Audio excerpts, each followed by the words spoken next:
All right. Welcome to Off the Hook Live, everybody. Thank you for joining me tonight. We got a very special guest here tonight, my buddy Josh from Whitetail Driven Solutions. How you doing, Josh? Good. How you guys doing this evening?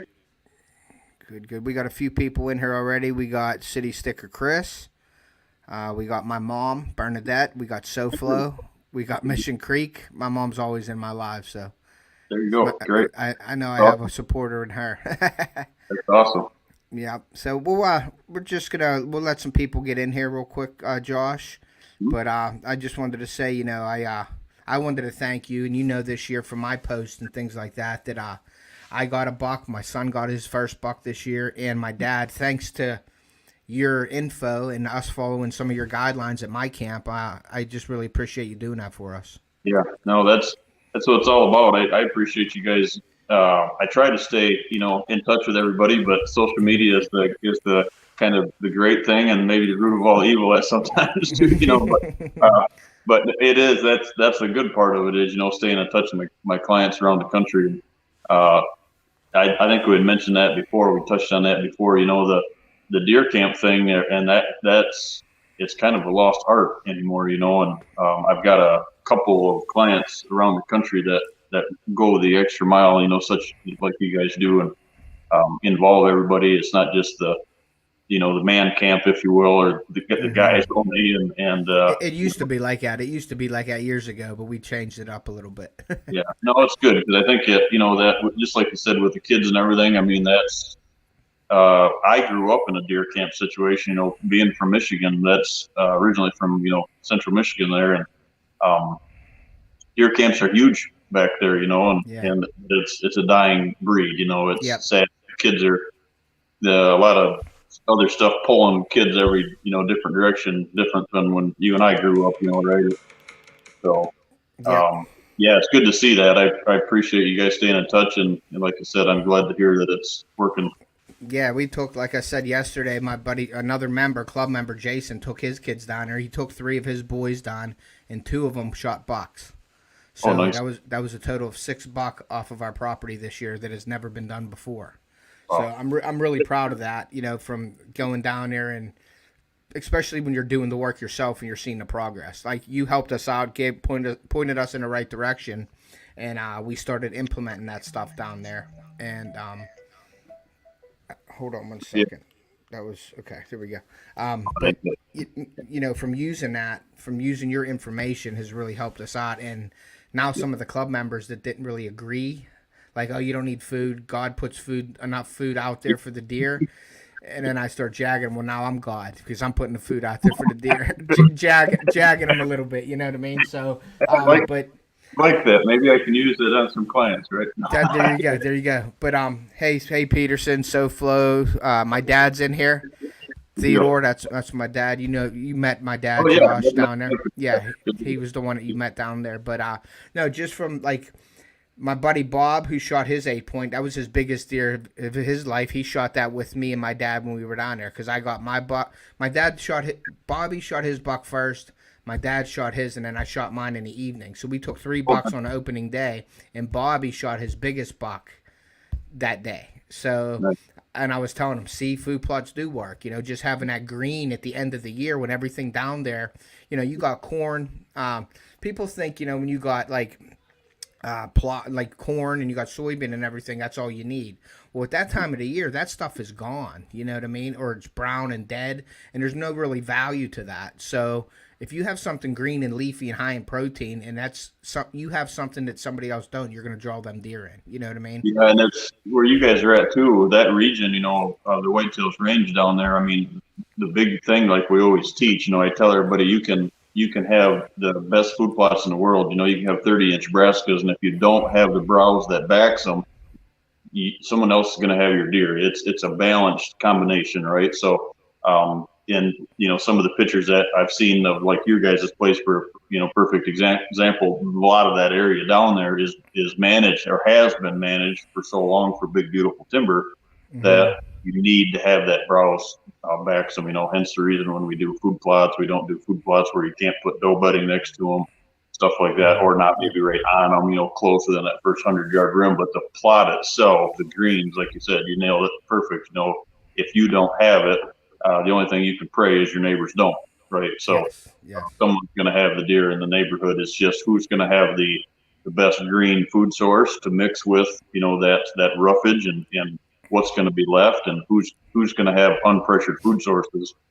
Now you tie all that together, and you're going to have somebody in the neighborhood always has that. No, like you said, it's not always standing corn or standing beans, right? It doesn't mean that you have to have ag, because a lot of the times, to be honest with you, soybeans is probably one of the worst food plot strategies the you and I's of the world can do, right? Because you have to have so much of it to make an impact or have anything left going into, because like you guys, for example, down there, you guys are a later, what I would refer to as far as like a Midwestern, northern, hunting area. You guys are like we are. You guys are later in the year, right? For your rifle opener. So we're we're at the Saturday after Thanksgiving, November 26th this year.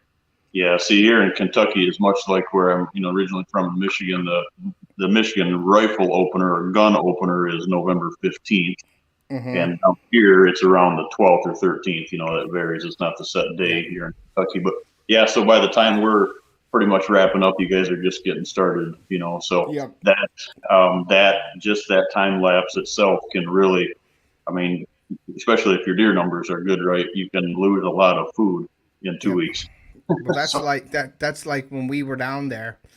We came home, and my buddy, another club member, took his son down, and he went up and he seen 30 deer, and he didn't see one buck. He seen all doe. And we didn't see many. I seen probably 30 deer the first day. Now it could have been the same groups of does coming through all day, but we never saw that numbers of deer down there. Okay, so I seen a lot of deer. My dad seen some deer. Bobby seen deer. We shot our bucks. The next day, Sunday, it rained really bad, and we left camp. We left because we had our bucks, and my buddy went down Sunday night. Well, he hunted Monday, and he went up in our area, and he seen a lot of deer. He didn't see any buck. And then he came home, and the following weekend, which was just yesterday, Jason took his kids down there, and they seen all buck and no doe. So it's just a matter of like hitting it at the right time. But it's good to know that we seen doe. I know we got to take some doe down there, but our property's so small that we can't manage deer herds. Okay, we just got to manage what we can do to get the deer there. We could try to keep and you can correct me if I'm wrong on this. We have 120 acres or whatever we have down there, so it's hard to keep the deer and manage and say, okay, we're not going to shoot 2.5 and under. We're going to leave it go. So we can't. I don't know. And this is what I'm asking you: is should we be passing deer up like that and letting them try to get bigger because our neighbors are just going to shoot them anyway, or should we be taking them for the kids and letting them shoot the smaller deer and all that? Is that okay to do on a small property? That's a very good question. So in relative terms, not relative numbers that you guys, because you're more of a camp, right? So you're a little bit different than as far as numbers, as far as people on the property and what you have to go around, right? So first and foremost, the question is with the kids, I don't hold them back. I let them get their feet wet, have the experience like you and I had growing up. And that's, I feel, now some, like you said, some people disagree, but I let them get that experience to hold them, because if they're having fun in the fall, especially in a camp situation, right, they're going to be more apt to want to help. They're more apt to want to understand habitat. I always tell folks this: the trophy's in the eye of the beholder, whether you're 65 or you're 16, right? It's not for you and I to decide who should shoot what. The deal is, though, with 120 acres, you are acreage wise, you guys are it's still a small property to me, right? I still refer, and this sounds crazy to some folks, but I refer, a small property, anything less than 500 acres, because of the deer mentality that you can control, not the size of the acreage, just in the vast amount of, because deer move, especially in hill country, ridge country. So, you have to encompass a large amount of property to hold deer 365 days a year. goal is to try to build a property such as yours. Like I said, that's probably has 120 acres. For example, my average client is about 60, depending on the year, out of 70, 60, 70, 80 clients a year. My average client's about 60 acres. And Okay. that knocks people. They think, well, he must design big properties. Well, I do, but the majority is folks like you and I around the country. Average working people that have bought properties for their passion, for their hunting passion, right? Maybe a home farm or something like that too. Not saying that they don't live on it, but with that being said, it's something that you have to kind of gauge on what you have, where you're at, what is the mature deer in your area. Now, the best solution that I see with camps around the country is pretty much like I said, let the kids do what they want. But if the adults are managing for older age structure, right? What you'll see is that's the best way to get the kids to do that in the future, because it's not a far-fetched, it's not that they're only not seeing it just on the outdoor channel. They're right there seeing it in your camp. Yeah, so like real life. Yeah. If the bigger deer are getting shot and they're more apt to take on to that. Like I said, that might come next year, that after their first buck. My nephew's a perfect example. I mean, he shot his first buck here on the farm with me this year. He shot a bunch of does with me before across the country into Michigan, but he's never shot a buck. So he comes down here, he's in the stand that opening day of gun season down here and shoots that first 2.5-year-old. And I can honestly tell you, I don't know if that kid will shoot another 2.5-year-old deer. He's already talking about bigger and better deer, right? But that's not for everybody. It's, I growing up, I wasn't that way. That I told him, as I said, that buck that he shot was bigger than any deer I shot at that age, but it's kind of like I said, the best way to look at that is it's relevant to where you're at. What is the mature deer in the area? I guess my goal is for folks is this. You've seen what just the start of your management as far as habitat and hunting strategies can do to a property. Yeah. Now you get in there and make your habitat. You take your habitat to the next step, and you don't have a wide open big timber stand, 120 acres. You got a very diverse property. All of a sudden, now you can house deer. Now you can start being picky because you're housing more deer in the correct areas. And those that's going to bring more mature deer from the area in. You never know what's going to show up because you're housing does. You're not overpopulating one area. You got to spread out. So to answer your question in a roundabout way, you have to. It's very region specific. Maybe somebody tuning in tonight's from Iowa. It's not the same world, right? It's the same strategy. The deer live and die by the same way. We have to hunt them the same way, but the age structure is totally different. Gotcha. Through DNR, through management, through tags that you can't hardly grab a hold of, stuff like that. That's why they have those deer. The average deer out there managed area wise is 5.5 years old. I mean, that's not uncommon.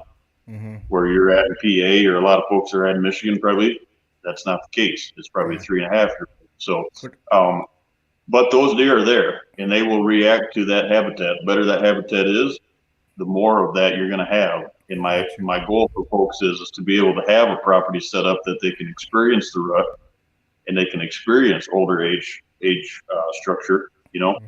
So you're just like the kids at that point, right? If you see it, you believe it. Oh yeah. And you're going to year after year. It's hard to sit in a stand, probably like folks in the club that you guys have there. Yeah, it was hard. Hard. I mean, for the years not seeing deer. For 20 years, you hunt the same club and never kill any bucks. So it's hard to not for a 2-year-old, right? Yeah, I mean, it was like Christmas, man. Like I was so excited after this year, and like I said, we followed you, and we got some people in here now, Josh. So this is Josh from Whitetail Driven Solutions, everybody. He was awesome to get up here and be a guest with me tonight. So please welcome Josh in. I'm gonna share your email and your website on here also. Yeah. Josh, do you just want to explain to them your company while I'm putting up your stuff and tell them exactly what you do and like where you're out of and everything, and just give them a little bit of an explanation of what you do? For sure. Yeah, I'm originally from Michigan, born and raised in Michigan. I've traveled the country since then. I started my career actually outdoor industry in Pike County, Illinois, as a guide. Was only there about 6 months and ended up managing the place with a good friend of mine. We managed it together for over 5 years, and um, that's kind of what's got me into the industry. And then from there, I've always been designing properties for clients across the country, kind of as part time, right? And then in 2017, I went through a back surgery and was off my feet for 6 months. I worked for a year, and it was like, I'm going to do this full time. This is the time to do it, right? So Yeah. I should have. Looking back, it's one of those things you wish you'd have done at 20 years old. But I can honestly tell you, not having I thought I knew everything right then, but getting older, having the experience, since then I worked for the Outdoor Channel, traveled the country filming hunts with their endorsement program that they had for years.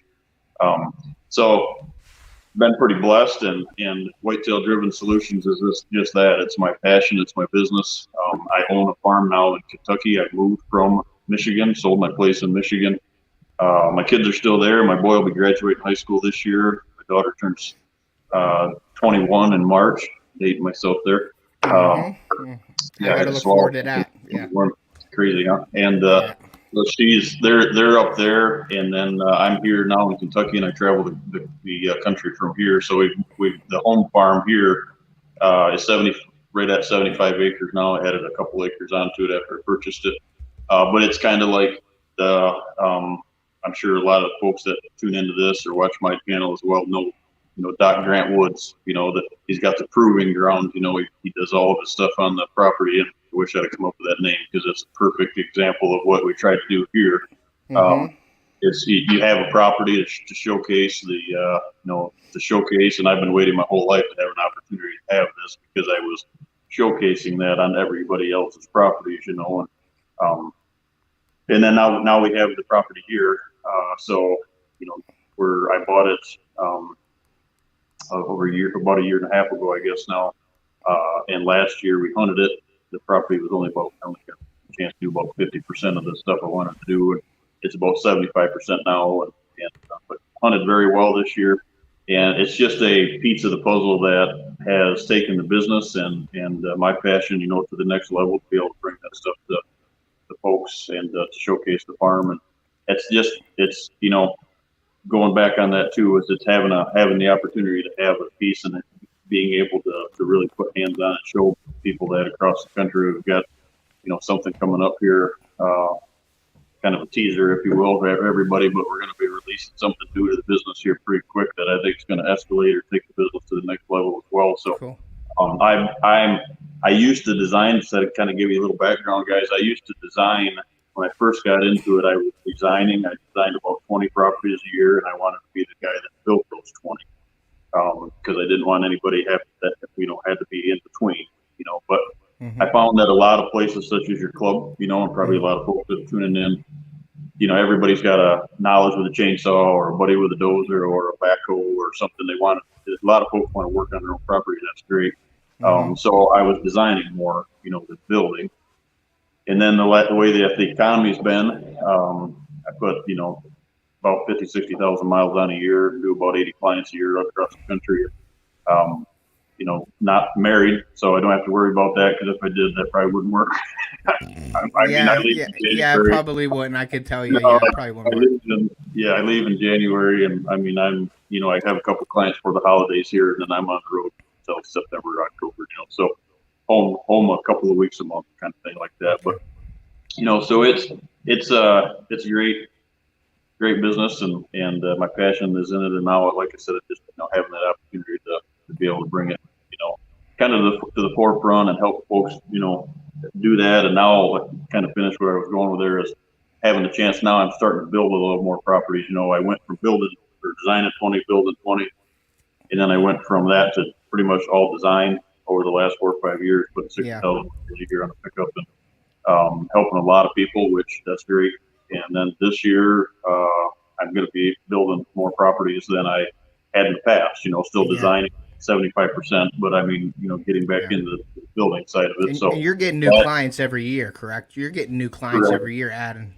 Yeah, no, I've got some clients that, lease the properties, and then they lose the lease, and then I go with them and I help them, one of those deals like a hunt club. Sometimes, if there's only so much you can do, um, can't, physically change somebody else's property if you lease it, but we can get your stand assemblage there, make sure you're in the right spots. A lot of folks anymore, to be honest with you, a lot of landowners that are leasing their properties to deer hunters kind of know that they want to lease that to deer hunters, so they're more apt to let you change the habitat or some of the maybe the invasive species that's not damaging any of their hardwood or stuff like that, marketable timber.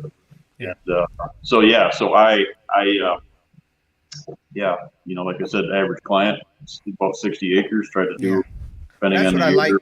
That's what I liked about when I first started watching you. And guys, I did share Josh's link on here, his YouTube channel.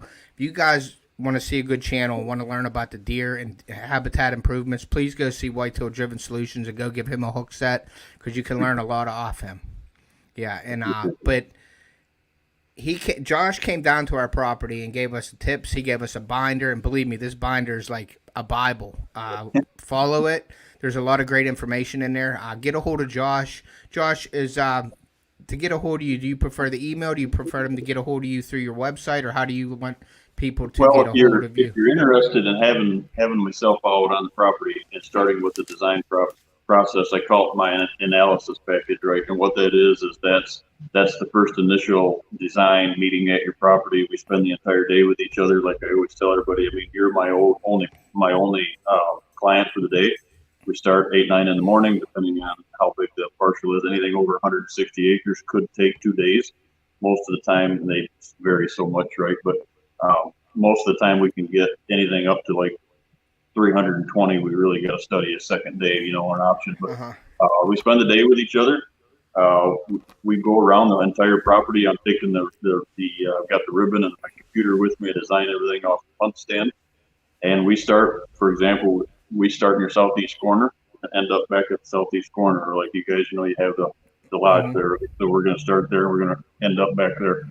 And what my goal is for you is I always tell everybody, hence the reason I give everybody that book, the Bible, right? So what it is that's a kind of a resource, right? When I leave, because we cover a lot of information in a short amount of time. So when I leave, I want you guys to have that book in your hands, so you can say, okay, well, I can't remember exactly what the terminology of a transition versus a corridor and why I separated those. And so they go back, you guys are able to go back, flip through there. And then, like we touched on earlier this evening, is I do an updated pages for, I release like 20 new pages a year, add to that book. But see, that book, something I always like to touch on with folks is that book covers everybody. That's my kind of my like a standard, like your standard or something like that. Yep, the standard cover. So that kind of covers everybody. And then when we're done, I'm going around ribboning off where I think your tree stand should be, your gun blinds, laying out your food plots with each other. If you have plots already, tweaking them, ruling in. Like I always tell everybody, nothing's going to go to waste. It's just we got to give it its job, right? Find out what the right job is. Survey that timber by your food sources. Make sure that everything hooks together. We're daisy chaining that movement. We're putting that stand assemblage, and then we know where to do your habitat pockets. We get all the way around it. Then I have a solid core evidence, if you will, that we brought to the surface of what that property has to offer, how you get around it, how you get into it, how you get out of it.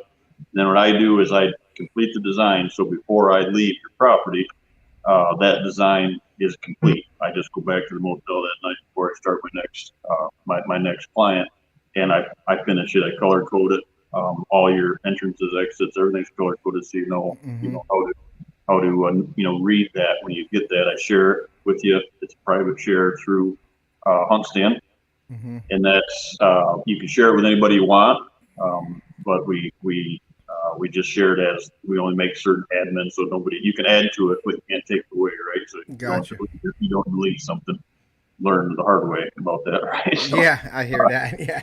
Once it gets deleted, there's only one way to put it back, is to physically walk in and do it again. So anyway, we go about that. But what I do at the end of it, guys, is I strive to do this. This is something I started with in the business, and I hope to never steer from it. Is when the project is done, what I do is you have the book, but I physically make you I tailor make, I call it, I tailor make a habitat plan specifically for your property.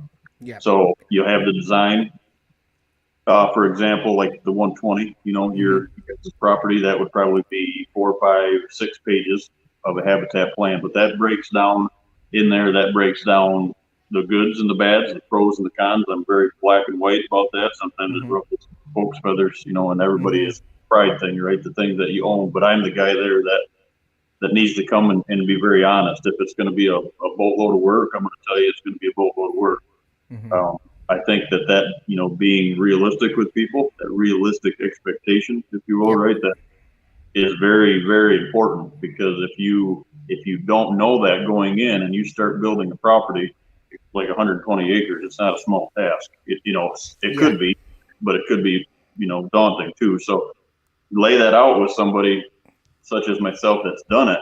And then what I do is I make that plan, and then I give you phases in that, the end of that, which I think is kind of the sealer of the package, right? It's phases, and I recommend phases 1 through 6 or 8. Yeah. If I own that property, this is what I would do to get the job done. And so something you probably heard me touch on before is I've got a 90. I'm kind of a numbers geek, right? But I've got a 95% build rate on my properties. So what that is not me building the property, that's you building the property. So when I leave a client's property, 95% of my clients build the property. So what that tells me is you believe in it, right? Yep. If you believe in it, you're going to build it, because if you don't believe in it, you don't build it, it's not going to perform. Yep. So that's good. And then I stay on free for a year. It always ends up longer than that, and friendships are made. Yep. And we stay in, and you guys have a question, they video it, send it to me now, through the business Facebook page, and is this right or is that right? We tweak it as we go, and so technology is great that way, right? We can stay each other, and then I do, about especially the first 2 or 3 years after I design, I like to go back to the property and revisit it, because if there's a part of the transition, let's say, that's not regenerating like we need it to get that correct density, I can pick them trees out that are causing it. I look at the southern sky and there's a big shade tree killing it, and that tree's got to go, kind of thing. So I get you there quicker. But a lot of times it's no changing in the design; it's adding to it. Somebody more folks want to gun hunt. We need box blinds or something like that, right? So kind of adding to that. So that's kind of the program in a nutshell. And then, like I said, I strive to. Most folks, I do repeat clients, probably 20 of my clients a year, 15, 20 of my clients a year are repeat folks that I've worked with before. Might not have been the year before, but, maybe it's 4 or 5 years before, and then they sell a property or they get a new one they add on, or their family members, something like that. So I feel pretty blessed. Good Lord, the good Lord has definitely kept me going in the right direction over the. Well, you definitely got something good. You definitely got something good going there, Josh. I mean, you've helped us tremendously. I just wanted to thank you for all your help, and like our friendship that we build. It's like I can text you a question, and Josh will get back to you guys. He's not going to let you hang. Like if you are dealing with Josh, you're dealing with a friend now. You know what I mean? Like he will help you if you have questions. Shoot him a text, shoot him an email. He'll get back with you. It might not be that day, but he'll get back to you and answer your question and help you out the best he can.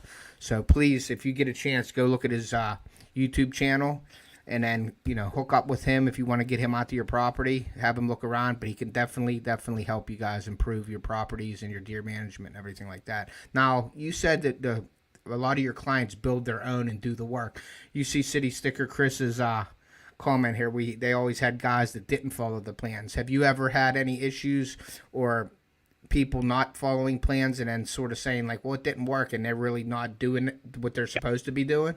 Yeah, I mean that's kind of the it's kind of a hard gig for people a lot of times, right? It's what's the term? It's a hard pill to swallow, right? It's I've got to be the bad guy a lot of times to go in.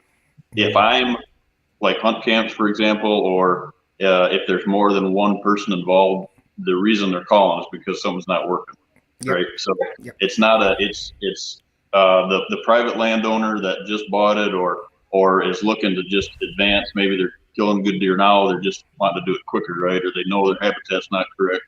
Them are pretty easy entrances, I guess you could say. But the ones I get into where it's like 3, 4 people and we're going to do this, we're not going to do that. It's hard, but I try to really keep it simple. That's where that 95% build rate comes in, right? Yep. Because I sadly, and I'm not that guy to point fingers or say this guy's better than that guy, but it's not a secret. There's a bunch of consultants around the country, right? But and there's a lot of them that do great work. But sadly, to give you kind of some numbers, there's a reason I'm so focused on that is because like the gentleman put there, a lot of this stuff doesn't get built. So about 20 of my clients a year have worked with a consultant in the past. Now, could have been 3 months ago, could have been 3 years ago, right? But have worked with a consultant in the past, and out of those 20, about 50%, so about 10 of those never did anything. So those are the ones where I jumped that hurdle before we even get there. Like, there's a reason they didn't build it, right? It's because they didn't believe in the plan. Sadly, I can take all 20 of those at the end of the year, I take all 20 of those designs and I can lay all of them. I always tell folks this.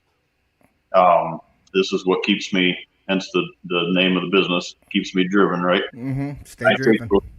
I take those 20 designs. I could lay them on the table. First and foremost, I could tell you, okay, there's 3 consultants. You can put them in a pile who designed them, because we've each got our little niches, right? But you could set those other ones other than mine. You can set those on top of each other and look right straight through them, and they look the same. That worries me, right? Because what happens is when folks go to build them, if it's not built how we build it, boots on the ground with each other, per contour lines, per edge that's already there, what your property has to offer, what happens is folks go to build the darn thing, then there's supposed to be a tree stand there, and there's no tree. It's in the middle of a CRP field, or these are kind of exaggeration deals, but I mean it doesn't fit, it doesn't work, right? And then they don't build it, so they don't believe in it up front, they don't build it, and that's the ones where if you make the connection, there's always there's that old saying I learned years ago. We had a family-owned business, and I learned this years ago from not only my father, but a really good businessman. He always said that there's one way to the top, and that's with your employees, not against them.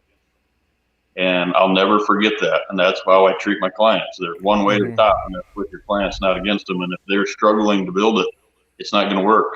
I mean, I'm not going to get the calls saying it's going to work, and I'm definitely not going to get called from somebody that knows them that it's working, right? Because they're not going to do it. So there is a lot of that doesn't get not a lot. There is some that don't get built.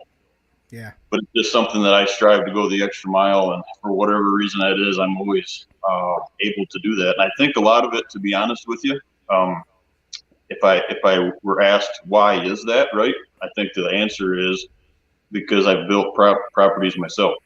There's a lot of folks out there that design that have never built a property.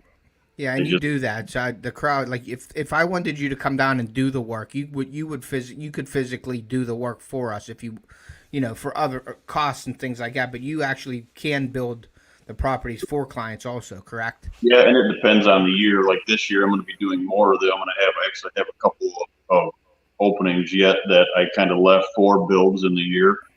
Some are local here. I got a couple not too far in the state of Kentucky, and then I've got a Wisconsin build this year that I'm doing, and so they happen. It's not I don't do as many, like I said, as I used to, but I think by doing that, by building the property, I can see things that someone that maybe just designs that doesn't build, because when you go to build it, there's debris, right? What do you do with the debris?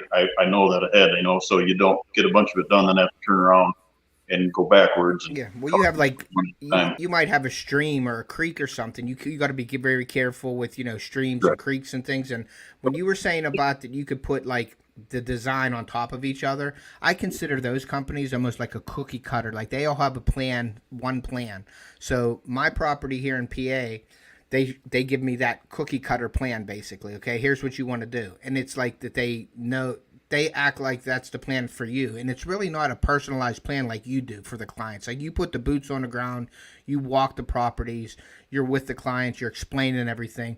But there's a lot of companies out there that just give you the what I call cookie cutter, where like in Illinois they slap that same plan on to me in PA, and that's something you got to really watch for when you're getting somebody who you want to come down and give you the advice on your management plan and things like that. Like watch the cookie cutter plans. You know what I mean? Well, see, I think another thing is too is I feel blessed to have had this opportunity in the past. You know, my whole outdoor career before I started this was guiding. Right, Mm-hmm. I ran a lot, multiple lodges across the country, and I mean I ran 250 deer hunters a year for multiple lodges. You know, that was a business for me.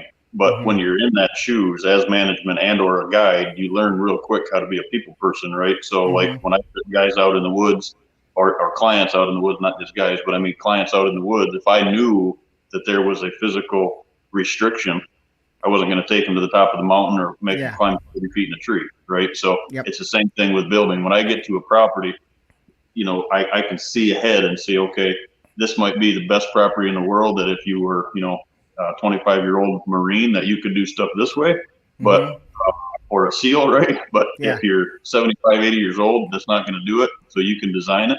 Last year's perfect example, had a gentleman in Wisconsin, beautiful property, great guy, 75 years old, had like 2 or 3 other consultants work on it before.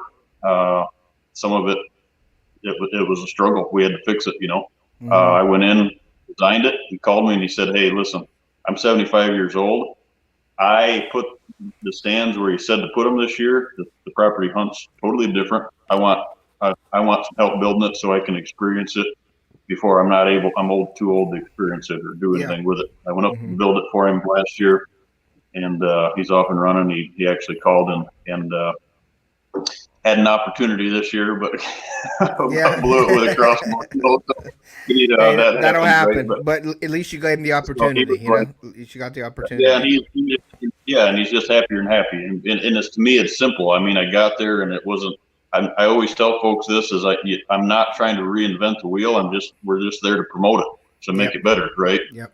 And it's a lot of it is, you know, I think a lot of it is when folks can't experience it, they don't believe in it, right? Like we said before. And if you're trying to put guys or folks on bedding areas, on top of bedding areas, in the middle of properties, too close to bedding areas, you know, you might be real stealthy. You might not have to use a flashlight to get it out of a tree stand. The next hunter sounds like a freight train going through the woods to get into their stand. So you have to kind of gauge the property, how to build it to get them in there so they can experience it. So, and it can be done. Yeah. It's just your property has to fit the person, right? Yeah, and that's like in our club. I don't build the properties for me. Yeah. I build them so you can hunt them with my design, how the deer navigates that property and why we build things the way we build it. But I got to be able to get those hunters in and out of that property. So if they need, and hopefully they don't, but if they need 90 days to hunt it and they want to hunt it over a 90-day hunting season because they have themselves and their hunting partners and family, they can do it. Most of the properties aren't. They don't have that. They're burnt out. 30 days into it before November even gets there, the properties are junk. So they're ruined because people are just trashing it with their, walking in and out, not playing the wind, entering and exit stands the wrong way.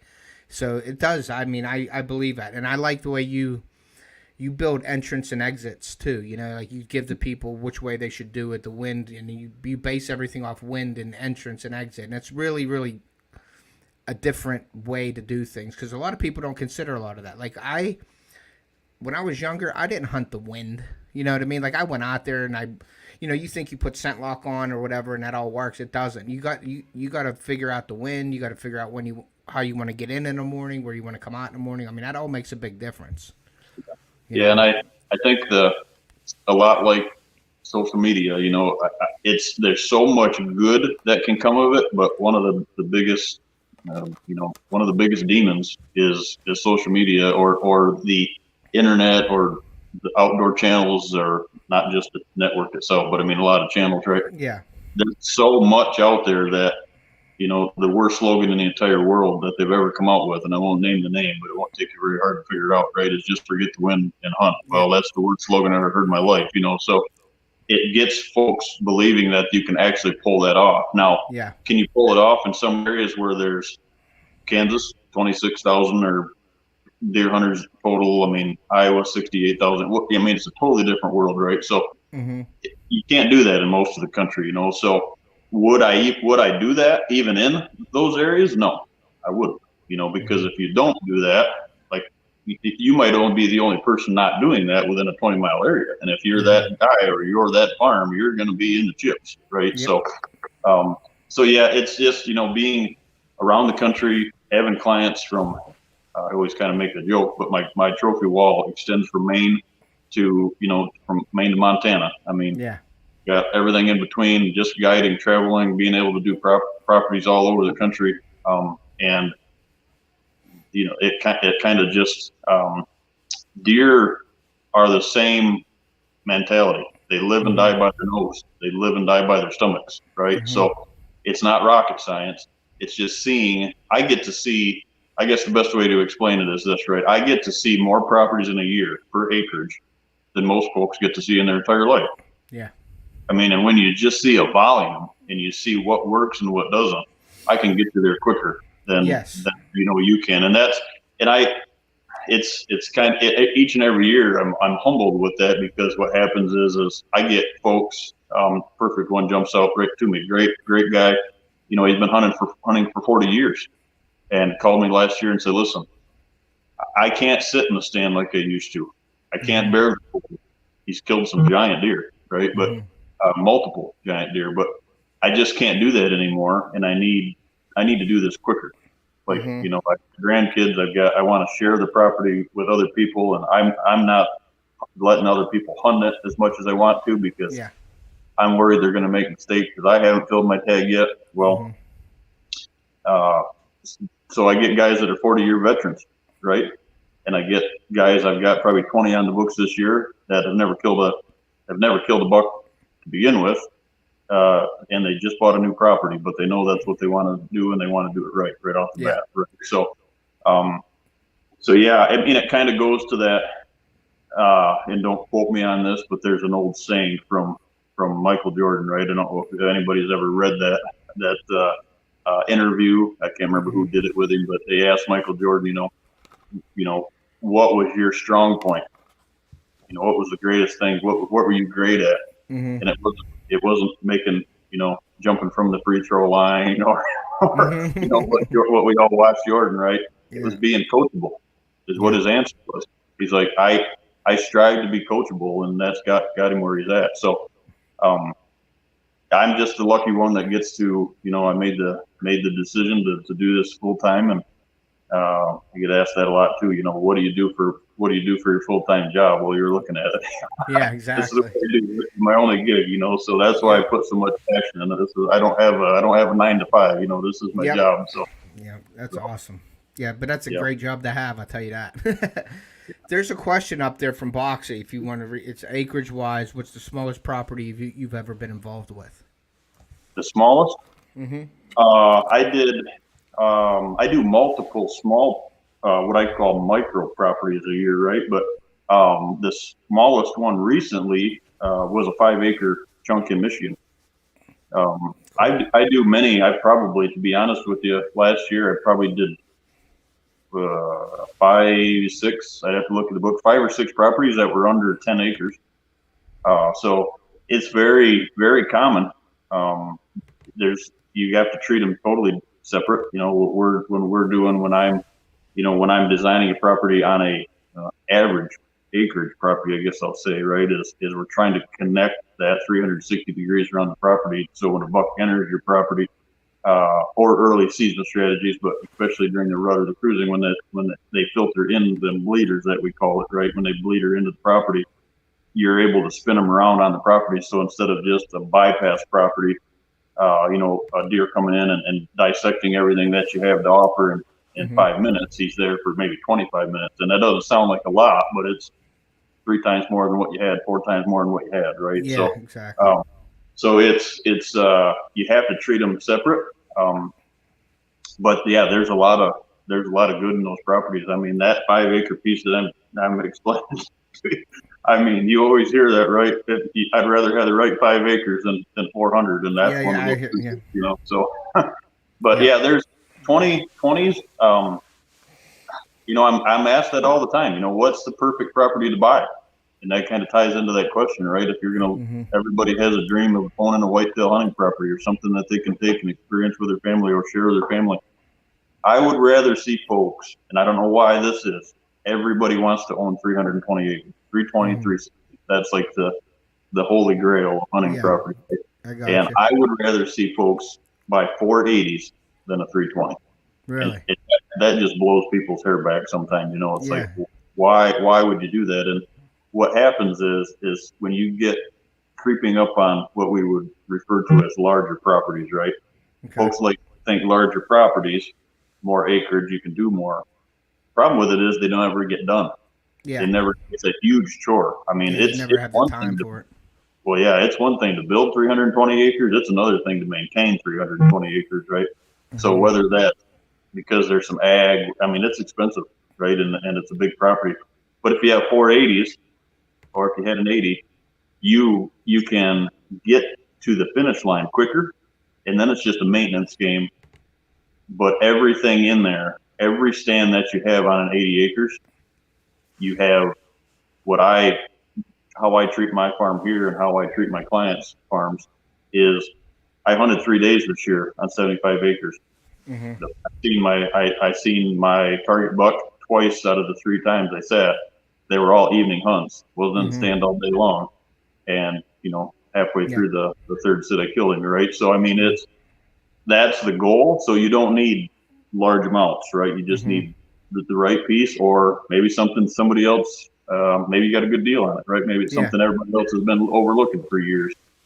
Uh, so yeah, but you can get to the finish line quicker on those 40s and 80s and build Yep. them, and then every time you enter in on one of those strategically placed stands, you can have an opportunity to be in the chips. What Yeah. I find that a lot is I just took the phone call the other day. Like I said, I'm kind of a geek on numbers, right? But I just hit 36 of my clients out of last year's clients have killed bucks that I know of this Yeah. year, right? Yep. And one other part of that number is, and that's not a bragging point, but another one of those numbers I really study is how long did it take them to kill that buck? Yeah. I've got one gentleman right now in Illinois that's on a giant deer, and those giant deer are smart, right? Oh yeah. So it takes a little bit longer and a little more finesse, Mm-hmm. uh, but within a week we'll be sharing pictures of that buck. So Cool. I mean, I feel that confident on that stuff. I wouldn't build those properties. I won't put my heart and soul into those properties unless I believe in them 110%, right? Yeah, well, So I know you do. I know you do put your heart and soul into it. And that's what I try to get that to everybody that's in the chat. Like, Josh, this is his box. He would say your passion, and you're yeah, really good at it. And you just, it's just a real hands-on business that you have. I know you put your heart and soul into it, and you give great information, and you're easy to talk to, and you're easy to get with, and you answer back and things like that. So it's, I respect that about you and your company so much, and that's why I wanted to get you up here to explain to the people, exactly what you do. And yeah, guys, if you're interested in learning anything about your properties, or you want to build your property up for better hunting, land management, please get a hold of Josh. His email and his website will be up here. Keep flashing back and forth here throughout the evening. Josh, I wanted to ask you a couple questions here, and I know this first question here is pretty vague, but what is your best, like with your experiences, your best productive food plots? Like, do you use mixes? Do you like to mix your food plots together? Do you like to plant multiple food plots with different things, like separate so the deer can move? Like, what is your best food plot? And I know this is region specific. Like, I'm not saying like turnips here might not work in Illinois. I'm just, like something like that. So what is your best food plot? Like if somebody was starting out, they have their own land, they want to go to the store, buy seed, and they have a disc and they want to go rototill a field up, a quarter acre field or a half acre field. What would you recommend them planting? Like what's the easiest and basic, what's the most productive? do you Well, think would be good? easy when it comes to food plots. One thing to always remember is easy is not the best solution, right? So, Gotcha. and that kind of goes for life in general, but especially food plotting. So, first and foremost on that is this: like you hit it perfect. Just because a big beautiful brassica plot works in Illinois and Iowa, does it work in PA, right? Mm-hmm. Yes. Now brassicas cover a lot of tonnage, gets you to a tonnage goal, and probably the strongest going into the fall, right? And having Mm-hmm. something for those deer left to eat. Yep. It's sometimes more of a grain or a green, like rye and wheat, let's say, Mm-hmm. that doesn't take long and they can forage through it, right? Especially if it's small plots like the UNIs of the world have, right? So to answer your question is, I guess the things that jump right out to me when I'm asked that question are this: if you're going to buy seed from and no names, right? We all know who they are, but Mm-hmm. a whole bunch of marketing goes into a big beautiful bag, right? So buy the seed per your acreage, but really look at, can you go to the feed mill or your local feeds or seed supplier, right? And can you build it yourself? Because if you grab a bag of food plot seed, You mean the inert matter? yeah, yeah, exactly. You know where I'm going with this, right? If Yeah. it, we both been there, but yeah, if you grab a hold of that bag and it says ryegrass in that mix, Oh, what do it's you by mean? That's great. That is great. The ryegrass, isn't it? oh yeah. It's exactly filler. Now, if you're looking to plant your yard, Yeah. uh, to put ryegrass in your yard, right? But food plotting is not about ryegrass. Now, when That's we what. say rye is annual rye for deer world. So ryegrass is for your lawns, right? Ryegrass is is a filler in those bags. So you're paying for something that you shouldn't be using to begin with. Yeah. So by going the extra mile and not saying that there is a list of companies that I could give you that Mm-hmm. really do great things, right? Mm-hmm. Just watch that tag. Mm-hmm. It's a huge deal out in the industry. Um, so rye is huge. Rye is very simple cereal rye, Yes. not ryegrass, but we're talking annual because there is a annual ryegrass, right? And we're not Mm-hmm. looking to plant annual ryegrass. Rye is a cereal rye. It's a grain rye, right? A Grain rye. Yep. cover rye crop. So rye is hard to beat. It's very simple. Rye will grow in the back of your truck, Mm-hmm. right? A lot of times we've all seen that. So rye is a good foundation, but rye can't withstand most of because of sheer acres that we have to plant, right? So sometimes the best strategy, and that's kind of something we're working on right now. The best strategy is to always split your food plots in half. So in other words, to have like grains and greens, grains on one side, grains on the other, right? So half your plot into wheat Okay. and rye, and then the other part into brassicas, right? Because Okay. if you plant them together, they mature at a different rate.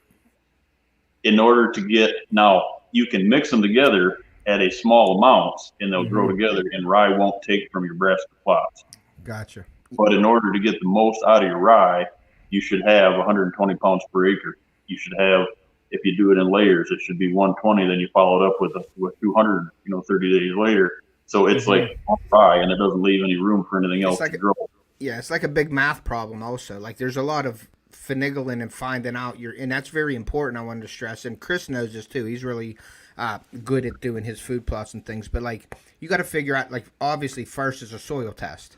Yeah, Got to take your soil test, and then there's a like there's quarter acre, half acre. You got to get the correct amount of seed because I yeah, made that mistake before with my dwarf Essex rape and my dad's food plot. I overseeded it, and then halfway through the growing season, it started yellowing and dying because it was stealing from each other, and it couldn't handle it, so it started dying. And I learned that. So then yeah, when I started planting less, because more isn't better, you know what I mean? It's the correct amount is the best thing for right. you. And I was always more is better, more is better. That was my thinking until I started talking to you and things like that about it. And I did overplant a food plot, and I seen the results of it halfway through growing season. It Yeah, started that taking square away. footage. Yeah, that square footage or that acres that we're dealing with, and square footage is probably the best way to explain it. That square footage is that seed that that recommendation. Um, turnips, for example, 10 pounds per acre. Don't plant Mm-hmm. 20 because it strives and you don't get the performance. So not only are you not going to get the grain, the top, the Mm-hmm. leaf. You're not going to get the bulb either. So that you're not feeding the deer and you're not Right. helping your soil, right? Yep. So stay within those restrictions, them recommendations, but don't overlook rye because, like we said, guys, is once you get on a kind of in the program or you start following along with the channel in my business, what you'll see is I always joke to folks, what do we do with a disc, right? Because Mm-hmm. I don't disc anything. It's all no till. And there's multiple ways to do no till. You can broadcast, you can do it with a drill. But I'm often Grandpa, asked, that. what do we do with our disc, right? And I said, well, do you have a box blind? And they always say, well, yeah. And I say, well, you pull it underneath it and you use it as a boat anchor. Tie your box blinds down to it because that's what a disc is good for, right? So Mm-hmm. anybody farming, I can already imagine. I can just hear Yeah. but it's the sad truth. Because we're not the average Joe, the average Mm-hmm. farmer is not, or the average food plotter is not a farmer, right? So, um, start with, like you hit it perfect. Start with your soil samples. Get get a really personal with what your property has to offer. If you're in Mm-hmm. gravel and it's hard packed, you're going to go strong on a bunch of tubers, right? You're going to have to put in smart or eco-till radish. I've got many clients that are still in a solid eco-till radish because that's the only thing that'll grow. And we're trying to aerate that soil. They grow as a Mm-hmm. tuber, hence the Yep. word. They grow down and bust the soil apart. Mm-hmm. So as they rot, the water gets down in there. If you're in a climate that freezes, they bust apart, lets the water down in, aerates the soil. But on the top of your food plots doesn't matter. It matters, but it doesn't matter what you're doing in a food plot program if you're compacting that and if you're disking it and you're aerating it. For years, I was born and raised on a family farm. I mean, right? That we dissed everything. You plowed it and you dissed it. And Mm-hmm. you had that big, beautiful seed bed. And now, over time in this business, we found a way to help people be successful with food plotting, and that's through no-till. So what I do is I plant my so to be very specific about your Mm-hmm. question, I Yep. go into my food plot program every year. All my food plots are planted the same. Mm-hmm. The only thing that's planted separate are shot plots. Okay. So I have, let's say all of my, because I plant from green cover seeds. It's a summer release, right? So yes, it's summer food, and we could go down, that whole Yeah. list of things on why you should plant summer food and why you shouldn't. But summer food, it has some summer food.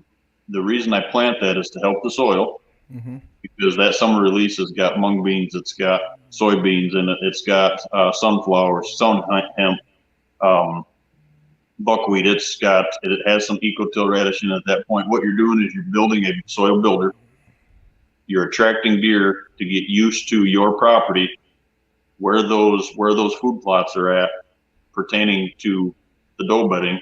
Mm-hmm. And the worst thing you could do is to plant one food plot into all clover, the next food plot into all brassicas, the next food plot into all rye, because what happens is each one of those matures at a different stage throughout the Okay. year. And what happens is all of a sudden one day you go to hunt and your rye has been, demolished or stunted or whatever, like we said. The Mm-hmm. next day, all of a sudden, all those does they try to compete for one food source that's prime, and your property isn't flowing. Your does are all scattered or instead of being scattered around in strategic areas, they're all They're all piled up in one keyed in. spot. Yep. Next thing you know, they clean it all out at one night. They go on to the next one. Next thing you know, about 2 or 3 of those on a normal property. Now you don't have anything left. Now they're on the neighbors. Yeah. So those are a great thing, but in large numbers, it's no different than having a bunch of hogs in one area, right? Or cattle or whatever the case is, farming wise, they'll Mm-hmm. destroy it. So you've got to spread the wealth out. Always remember is to plant the food plots all the same. Mm-hmm.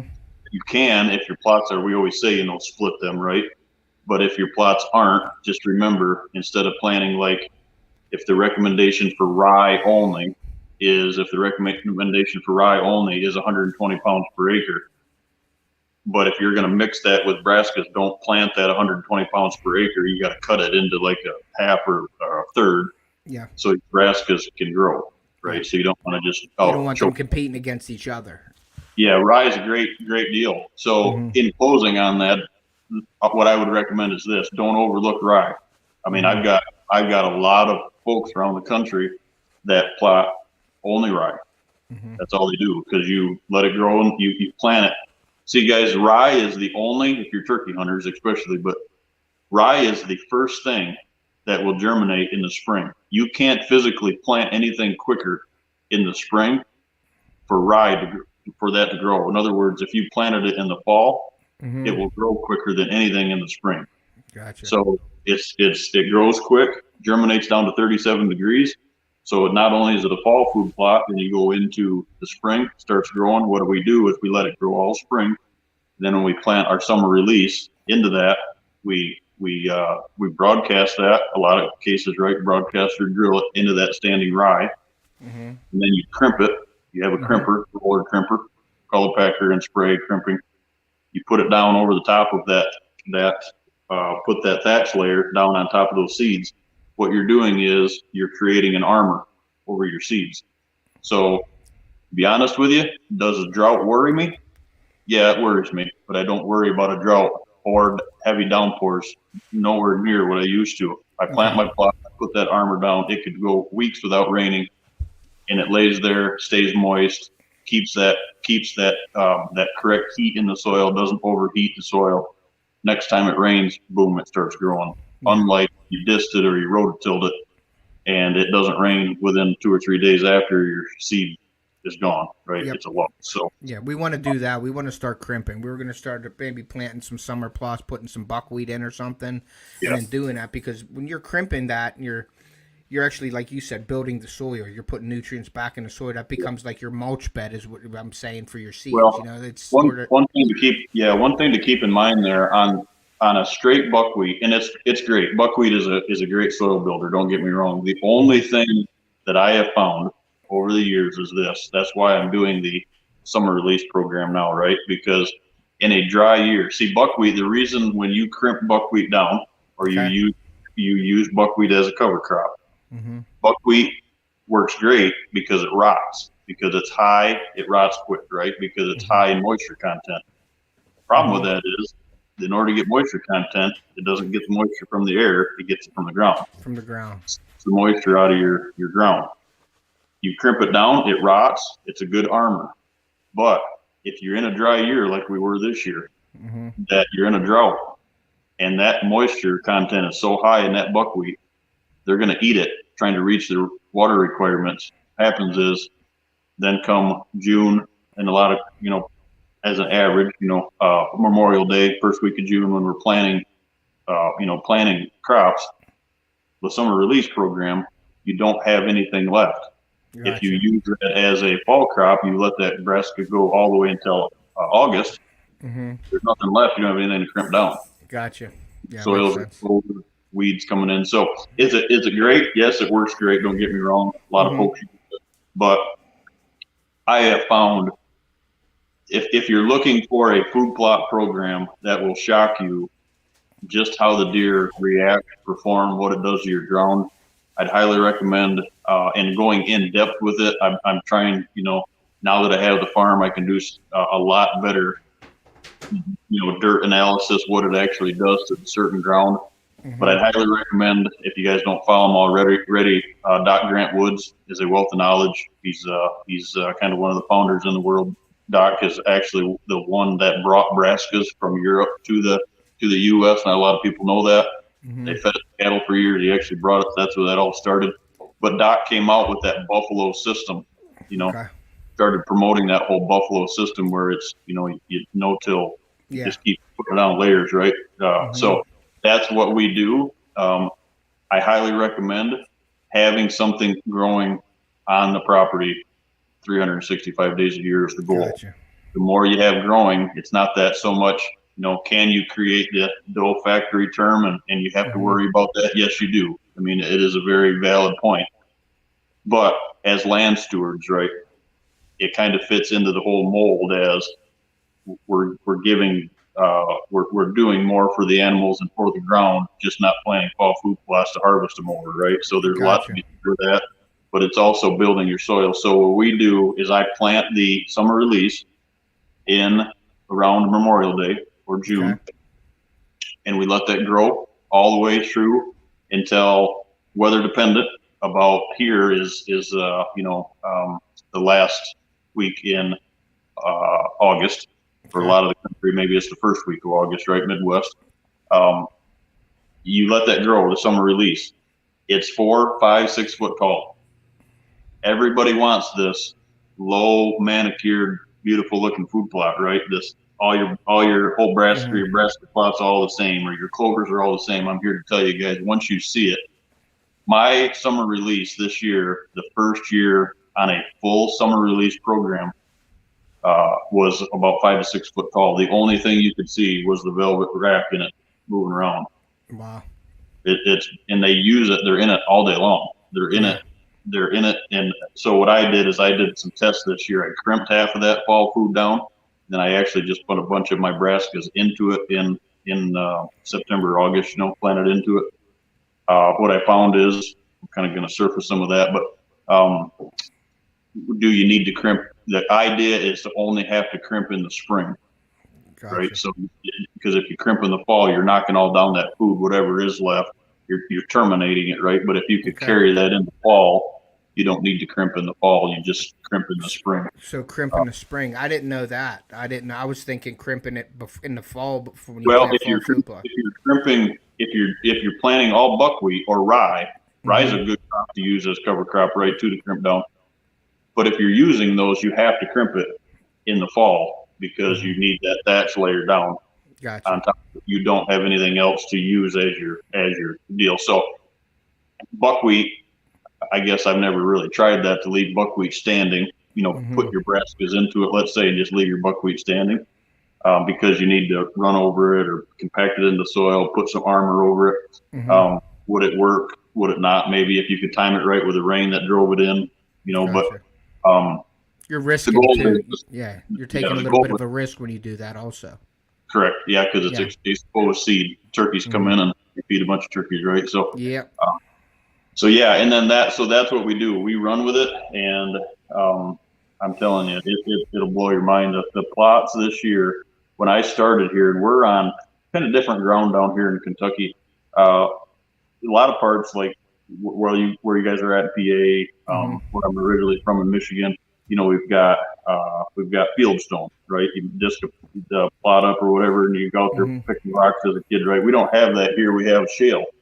Okay. So when you bounce around, it might be a 5 foot piece of a 2-inch rock here, bounced around the food plots. I mean, I do a lot of it with my side by side, right? So it would about jar your teeth out. Now, just 2 years into it, just the second term of a plot, the tractor and the side by side just float across it. It doesn't even feel like, because you're building that soil up with all your plants and stuff. Yeah, that's what you want to do. So one thing to keep in mind is some folks ask me a lot too is, should we use herbicides, right? Don't be afraid of chemical. Chemical has its place. Be afraid. Make sure that you know what you're doing. I had a bad accident with it this year. Bonehead move on my own move, but I had a pump sprayer. The spray handle come off and hit me in the face with it. You don't want to eyeball it; it hurts. So, but as a sprayer, when I crimp down in the spring, you kind of have to take that as a look. Do you have a bunch of invasives that you don't? Is there a bunch of weeds? Let's say something in there that's not doing you any good. Then spray on top of it. But see what it is you're not spraying directly into the ground. So you're not saturating the ground. You're not hurting the ground, right? You're spraying on top. So as your rye or your cover crop from last year gets crimped down, that crimper is breaking at every 6 inches, right? It's a paddle that goes around and crimps it. So that slowly kills it. So the slower it can sit there and rot, the better it's for the ground. but it's not a bad idea to put a layer or a coat of On the. top of that, yeah. Yep, your 2,4-D if you need something heavier, and your Glyphosate. glyphosate, Yeah. your glyphosate just as a mix of glyphosate. So, can you use chemicals? Should you use chemicals? Yes. Do you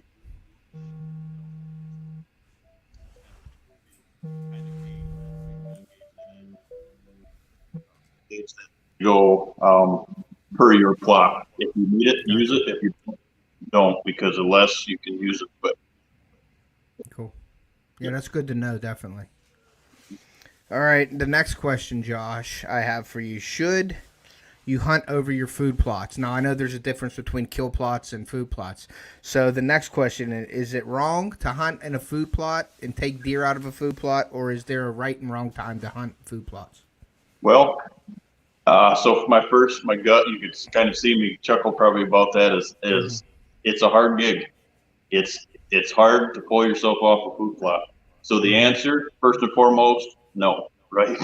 There is a way to do it. So, should you hunt a food plot? No. Should you hunt over a food plot? No. Can you hunt over a food plot? The answer is yes.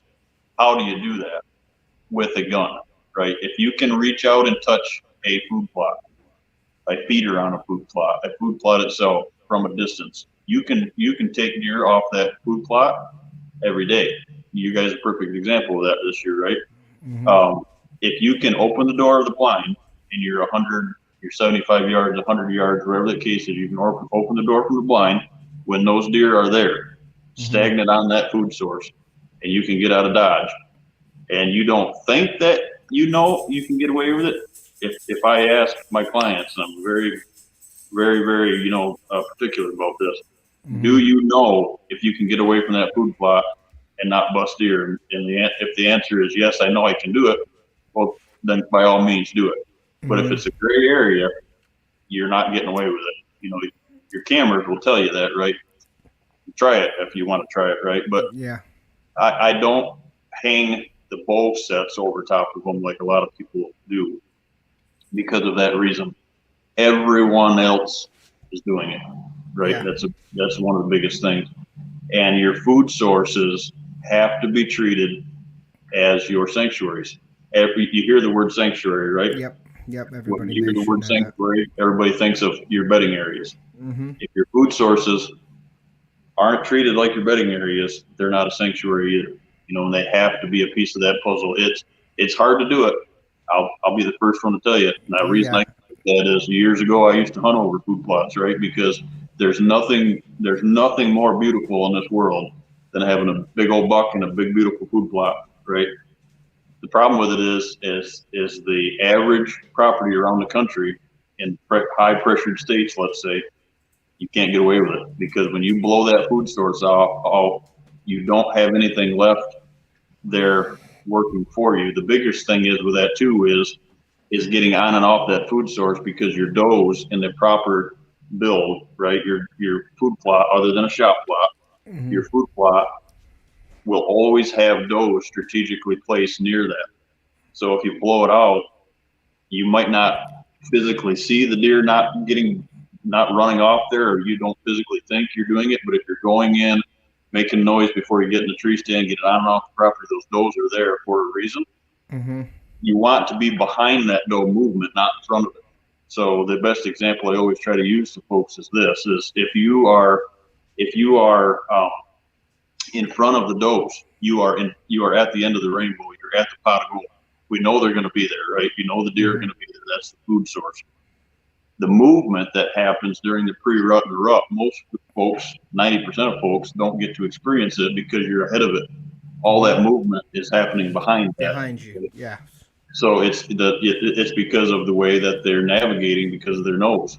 So, when you hear doe bedding, for example, we have to have doe bedding adjacent to or close to a food source, right? That doesn't mean that your doe bedding has to be the food plot and your doe bedding have to touch. The reason for that is depending on your access, how you're hunting that area, you might have to slide the doe bedding back 20 yards in the woods before you start it, 30 yards in the woods, 40 yards in the woods, wherever the case is, because you have to allow enough buffer between the food plot and the doe bedding area for him in a high pressure state for him to slide in per the right side of that when you can hunt that, so he doesn't have to expose himself out in that food plot, but he can scent check the doe bedding area. Gotcha. So if that food source is blown out and those does aren't in that food plot, that whole system doesn't work. Yeah, I got you. The bucks won't be there if the does aren't there, basically. Correct. So it's it's a hard deal. So to answer your question, no. I try to teach folks not to do that. But on the other hand, like I said, shot plots going into food sources, and as long as there's a defined line between your shot plot as a Egyptian weed or a giant, miscanthus grass or something that divides it, so it's a shot plot, hence the word. Mm-hmm. A lot of times it's kind of a gray area, right? Because shot plots never stay shot plots. No. shot plots turn into food plots, and then if they're big, then they're a food plot, right? So shot plot, something you can shoot across. If your effective range is 30 yards, make it 30 by 30. If it's 40 yards, make it 40 by 40. I probably wouldn't make them any bigger than that, but I mean, a third of an acre, 2/10, a third of an acre, something like that. You can hunt a food plot, but it's not a stagnant. So the reason that your food plot, the only food plot, like we touched on, is different, right? Your shot plot is the only thing different than your other food sources. Mm-hmm. The reason is that's where you want it all rye and clover, rye and wheat, something they come in, hit a licking branch, get one bite, move on. Gotcha. So you can get away from it. So if you got to sit in a stand for 5 minutes while they move out, you can sit in for 5 minutes, but you're not there for hours, right? They're not hanging there. That ain't their main destination point. You want the travel, like you want them coming through there, going to their destination. Correct. Yeah, and sometimes it doesn't take a lot. It's just like I said, it's that wall that you can get down to the stand, strategically make that stand on the right side of that shot plot where you can get in and out of that, and you can you can get away from it. So that's kind of where that whole thing comes in, right? I don't initially do that because, like we said, if you're not hunting your food sources and your deer are comfortable, I mean, the farm here in Kentucky, and in Kentucky has some pressure. We have done hunts, 127,000 or whatever the case is, 160, 160,000 deer. It's not as much as a lot of the country, don't get me wrong, but I've got deer today at 3:00 in the afternoon in December, 3 months into a season, broad daylight, 4.5-year-old deer eating in my food plots. Yeah. Because they're not comfortably. Yeah. They're not pressured. They're out there eating. Yep. Now across the road or down the road, they're not seeing any movement daylight because they're not in the food plots, right? So it's a hard hurdle. Don't get me wrong, and that's why I try to work through that with my clients, because it is. But once you see it, you'll never hunt that way again. It's not about planning a food plot, hunting over it. It's about strategically putting that food plot so that it's there to add to the rest of your property. Yeah, and that's great information. Like, a lot of people think plan it, hunt it, and that's it. But when you're explaining it like that, it all makes sense. And I see some people in the chat are getting it too. You know what I mean? And that's the reason why you're up here teaching people how to do that kind of thing. But yeah, I mean, I never thought of things like that until I started talking to you about, like destinations and stuff like your deer. I've always tried to relate the deer to like a human. You know what I mean? Like what they're doing and what you want to do, and going to the store, and you have travel routes, and I go to that specific store and I drive down the street this way all the time when I do that. That's where you want to be on your stands, to be on those travel routes to destination areas. That's how I always try to look at it. And that's that transition, the word transition. That's why I use the term transition different than a corridor, right? So folks can understand what your transition really is. And I've got videos I try to do on that, a lot throughout the year, just to help folks understand just that transition is exactly what you said. I hate using the term because there's so much more involved in it, but it's the racetrack, or it's the expressway all the way around your property, right? Yes. Like you said, you get off the expressway, you stop, at the rest area, you stop to get something to eat, you get back on the expressway, you go to the next spot, right? It's the same theory. Along that transition, that's why we build it, to move those. Now off from that transition is anything that the terminology break or the difference is I use the transition as your mode of transportation, 360 degrees around the property. Your Okay. corridors are anything to do with bedding. So your transition might be a little bit wider, right? Have more Gotcha. going on. Your corridor is smaller and it leads to bedding. It has something to do with bedding. It's either Gotcha. internal bull bedding areas or it's leading to a buck bedding area. A hinge cut trail only 5 feet wide instead of, not having any debris in it for 20 feet because we're dumping that daylight down in there to make it real thick or something on the transition, So, but yes, you hit it just right. You're building that path of navigation around your property, and that's where all your amenities fall on. Your licking branches, your water holes, your food plots, everything is on that, spread out, not all in one spot, but spread out 360 degrees around that farm. Yeah. So they're moving. They're using that as the expressway on your property, your Correct. transitions. Yeah, But the corridors. the cruising deer is using that. The cruising buck is using that. The habitat pockets are strategically placed on the right side of that line of travel. So, that kind of goes back to that slogan, right? The worst slogan in the world is forget the wind, just hunt. Yep. The reason for that is when you hunt a property the way that I design a property, that would never work because if you're blowing the wind from your stand internal of the property, let's say, or you're giving the deer the wind, the deer are going to be on the wrong side of a habitat pocket. So it has to work for them and it has to work for you. And the only way for it to work with both of you is you have to know where that line of travel. Now, it could be public ground. It doesn't have to be private ground. You can hunt at public ground, know where your contour is, know where your strong 250 meter mark or 300 meter mark is, but you need to know which side of the habitat or which side of that line of travel your habitat is the stronger on. You got to set up on the downwind side of that, so when he slides through there, it's working for him and for you, right? Yep. So Yeah, once and you you got to see place that, yourself off of that on the downwind side of that travel route. You got to, like you said, play the wind and hunt the wind, not forget the wind. because the wind has to work for him.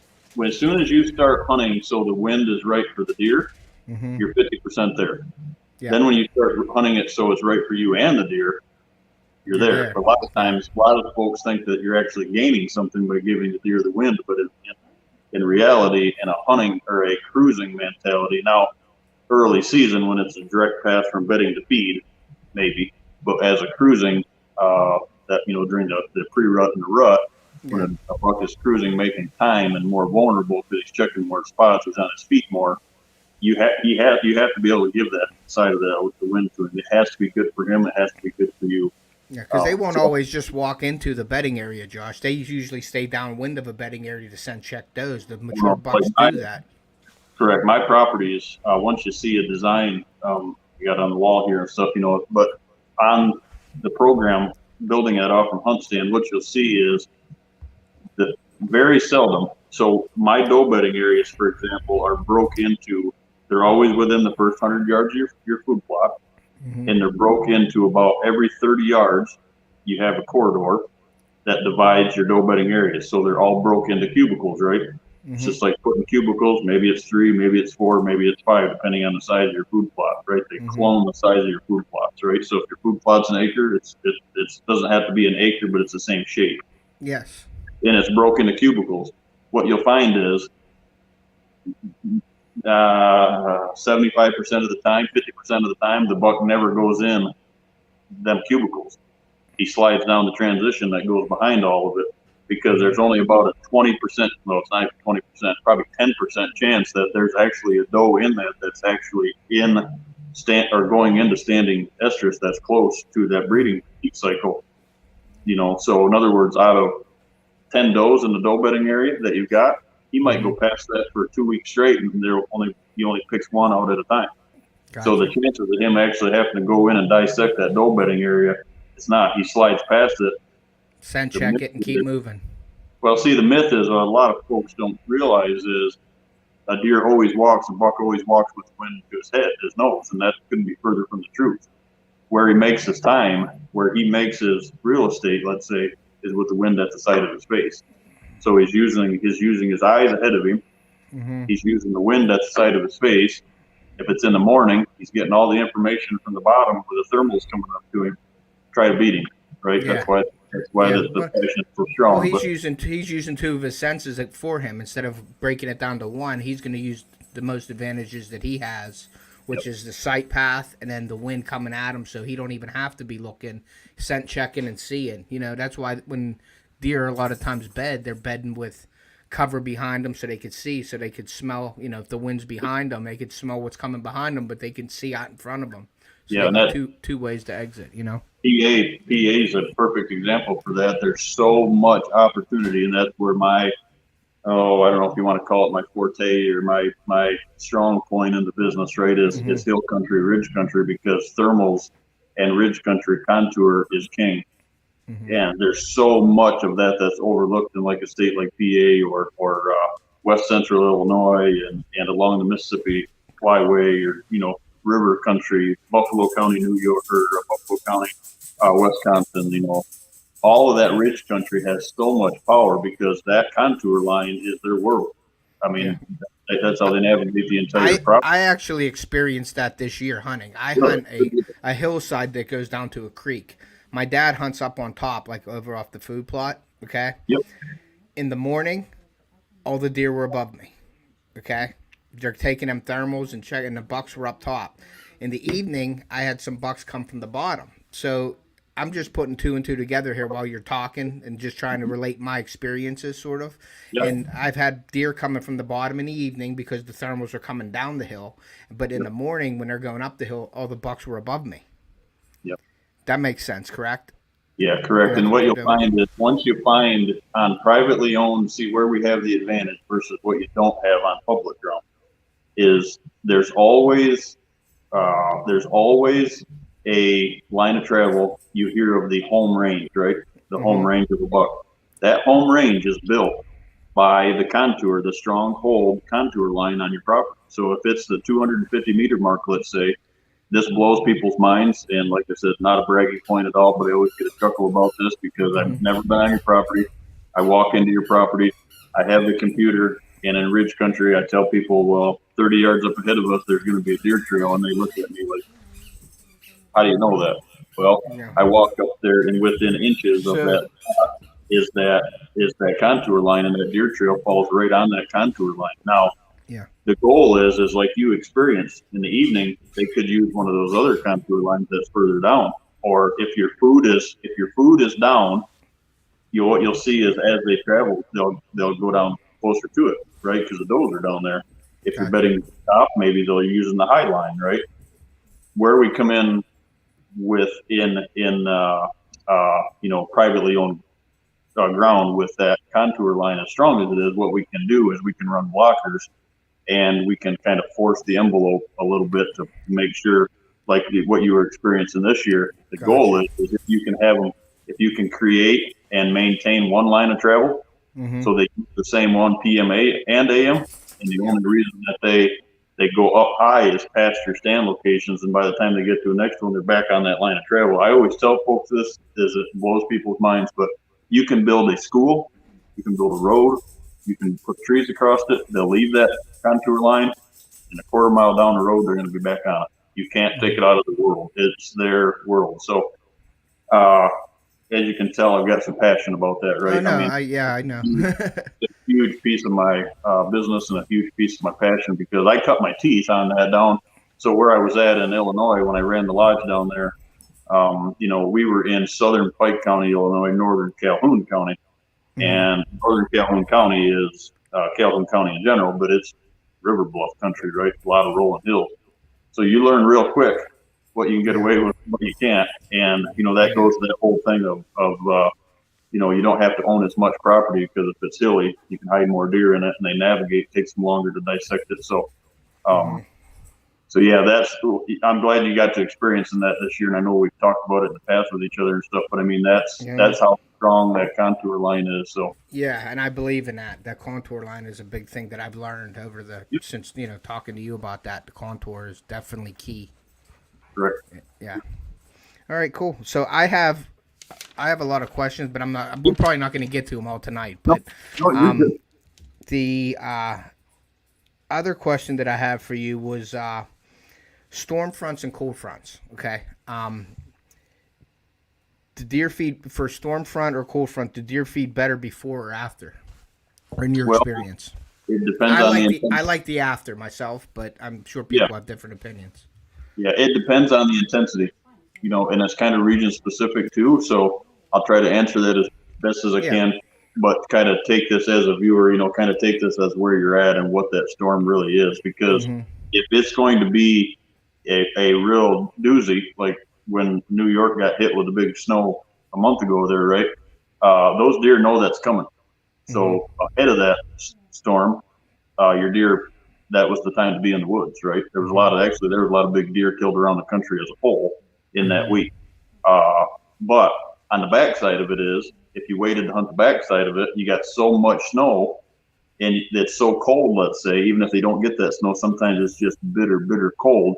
Mm-hmm. It'll check them up. So Yep. it's kind of maybe a 50-50 rule of thumb with me is I always like the backside of that a little bit better as well, Mm-hmm. because you know what is left, right? Yeah. Especially because that's when you can take advantage of your temp drops, right? It might not have been when the storm was coming in. Maybe maybe it's going to be a 30% drop by morning, but by dark the night before, when that storm was sliding in, it Yeah. was stagnant, right? It wasn't changing as much. You get up to hunt the next morning, it's 30 degrees temperature drop. And then that day and on, that hunt in the morning and that PM hunt are a lot better. So that would Yeah. be backside of a front, Yeah, So that's what I experienced, and that's why I like that back is that drop in temperature. Like yeah, before, like you said, the stagnant, the storm coming in. Sometime most of the time, the temps don't change until the storm came through yep, and left. Then it brings with it the temperatures. So after the storm is what I like. The after effect, basically. yeah. And if you can time it right, especially in your region, if you can time it right, where it slowly is moving in, and it's coming ahead, them ahead of the storm front hunts can be like that one we just spoke of when that Mm-hmm. weather.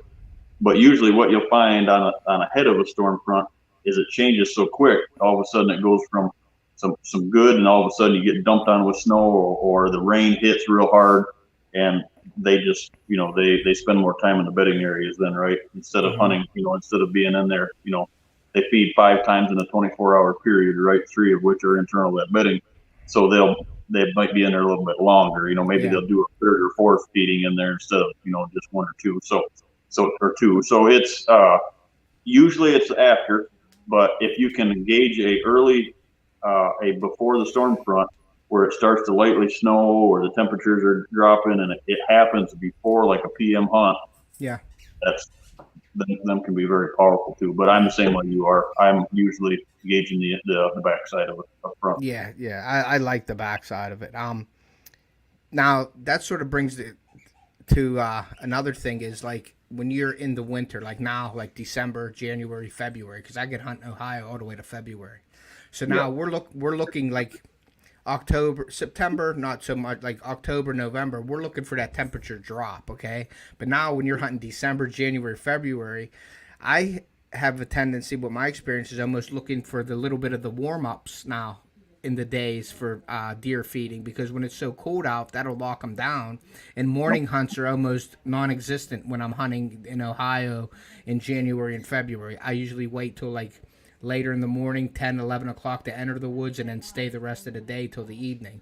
Yeah. Does that sound correct to Well, you? yeah, and that fits in with the strategy in general, right? And that has a little bit to do with the temperature, but it Mm-hmm. has a lot to do with the hunting strategy as far as so if you can pin and where your majority of your about the time that your second rut would take place, right? From that time, 28 days later, after your peak is Mm-hmm. how to gauge that. So 28 days after your peak, you should be strictly pretty much PM hunts by then anyway. Mm-hmm. So that kind of ties into where you're going, So Yep. if you're already PM mentality to begin with, that goes back to early season strategies, right? So the deer are very vulnerable right now, where we're at right now, moving forward in the rest of the season, is because they go back and that food is so powerful. They're Important. rebounding, right? They're trying to rebuild their body after losing 20 to 30% Yeah, body weight sometimes from the that's your deer. best hunting. Yeah, sometimes Whereas that's your best hunting. Yeah, and I mean, as a guide and as a with lodges and doing my business now, there's more, believe it or not, there's more big deer killed late season than there is in the rut. Mm-hmm. So because of that time is because they go back to feeding, and it's so the second rut can be very powerful. And I just released a video on that not too long ago. Is the second rut can be very powerful just because of that. When the peak of the rut or the pre-rut, the peak of the rut, you got a whole bunch of does that are in heat, close to heat. There's a bunch of things going on. He's trying to travel the entire home range, trying to keep that all under his hat, do as much of that as he possibly can, make that precedence, burning a lot of time, right? So, but in the 28 days later, when you have those young does coming into heat for the first time, then a 6-month-old, 7-month-old does coming into heat for the first time, he's able to go to eat like everybody else is. He's eating, and then he's going around scent checking 2 or 3 does. He's back to eating. Mm-hmm. So that's where he's going to get himself in trouble because he starts thinking more food, and that's when he's more susceptible. So that's where the whole food plot hunting comes into it, right? Can you hunt over a food plot? This is the time to do that with a gun or from afar. This is the time to be, a lot of our muzzleloader hunts or late season shotgun hunts or stuff like that, them gun seasons like you guys down there that, happen later in the year, be very, very powerful. So another thing with that is I actually just cut a video on that today, and it's a very touchy topic going back to the food plot thing, where you can be very, very successful is whether you have a feeder on the food plot or not. But if your food plot in general, right, your food is there, it's unpressured. Should you have a tree stand on it? Should you not? Well, in my world, I'm very in my world, I'm very frugal about that. I'm not going to hunt that food plot. So if I hang a stand on there, and the reason sometimes I recommend doing that is especially because what happens is this time of the year, they are there and they start daylighting, and you've only got, let's say you've got 2 days left of the season, 3 days left of your season. None of the neighbors are hunting. If you get blown off that food plot, it might be your last sit, right? Yeah. That's the time to go in and try to make it happen on that food plot. Maybe your Hail Mary, right? Your last chance opportunity. Gotcha. That's the way to have them. The reason I don't recommend people doing that, though, is because they're very tempting to go climbing that stand during the, the early season, and then everybody wants to hunt their darn food plots, right? So, but that's where they're going back to food sources. You can be very, very successful. You just got to really pick and choose, and the best time to do that is with a gun or muzzleloader from afar.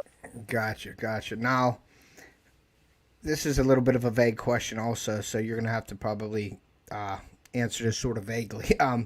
When to hunt? Okay, so we got September, October, November, and December, and I just picked those months because that's the majority of the time people hunt. Is there a time, like, do you believe, me, with my work schedule, I hunt a lot of mornings early season, like October. September, I don't do too much hunting. I try to do my scraping, and I try to get my mock scrapes and all that during September going. But like October, like I'm a morning person because of my job, my schedule. When is there the time and place for like mornings, evenings, and all day? Like what months do you like to, the difference between morning and evening hunts or an all day sit? Obviously, all day sits are right, but like morning and evening hunts, what do you believe in? Well, to try to tell you by month is hard because a lot of in my world now, if we were only talking about PA, I could answer that real easy, right? Now, but in my world, when my viewers and my clientele are scattered all the way around the country, the Whitetail range, what you're doing in September in Michigan, the season's not even open in Alabama, right? So, so it kind of varies. But the thing to do this is the easiest way to answer that is this. You should never have a preseason hunt planned in the morning or an early season hunt planned in the morning until the pre-rut. If you go into that with that strategy, then it doesn't matter if your pre-rut doesn't start till December in Alabama and Georgia, right? Or if the pre-rut starts in Michigan. It's if you don't plan on hunting the morning until the pre-rut, your farm is not overpressured. You're slipping into those AM or those PM food source, direct line of travel. You're picking away at them, like I did this year with Atlas that I killed here on the farm. If you're a follower of the channel, I mean that deer was making stupid mistakes. 4.5 years old, very comfortable. He was here from last year, carried him over into this year. Mm-hmm. He thought he could get away with it, right? So I killed him over a water source on his way to the food plot on a PM sit 3 days into the hunt. So, or the season. So that, if you do that, then you go into, so that's PM, right? So early Yep. season PM hunts. Then you go into the pre-rut, which, for a lot of the country, not all the country, but a lot of the country, that's your Halloween time, right? Your pre-rut, first couple weeks in November. But like I said, my Alabama clients, Georgia, they're just now in Texas. I mean, their peak's not till the first week of January. See, what's hard about that is their seasons in the South. Their season ends before the rut's over. Gotcha. So you know what I'm saying. So there's no such thing as post rut hunting. Okay. There is post rut, Gotcha. but they don't get to experience it, They right? don't get So to experience it, yeah. So it's hard to say, okay, what time of the year is better. It's just you do that per I year. knew it was a vague question, but I just wanted to get it out there. No, and it kind of is, but it's kind of not. Like I said, Mm-hmm. it all just goes on your region. Up until, I always recommend, and it talks about this in that habitat book. Do your strategies on PM hunts until the pre-rut. Mm-hmm. The pre-rut starts, you start focusing on more AM hunts. So then you have AM and PM opportunities. Gotcha. And then you run that until the end of the rut. Mm-hmm. Starts creeping up on the second rut. There's going to be a gap between that or that November lull, right after when the lockdowns happen. There's not too many does left to breed, kind of that stagnant area, and then before you see some more rutting activity with the second rut, you'll go back to PMs. Second rut hits, you start adding more AM hunts in. That only lasts 10 days versus the other rut was maybe 2-3 weeks. You take that in 7 to 10 days, then the whole rest of the late season is all PM hunts again. You pull yourself out of it. You don't push the envelope with the late or that. So, like I said, in the South, that might mean that if you're from Alabama, tuning in, that might mean that your hunts are you can AM hunt right until the end of the year because you're still hunting a rut. Gotcha. So, Okay.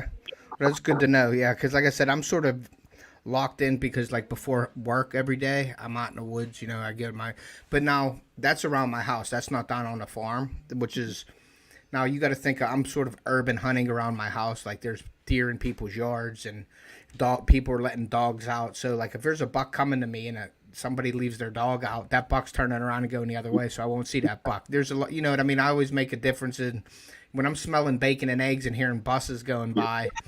That's a little bit of a difference than going out down Ohio and going in and the deer smelling of bacon or something. He's gone. Here, in Michigan or Michigan and Wisconsin, that's probably your neighbor cooking breakfast in the hunting blind. In the blind, yeah.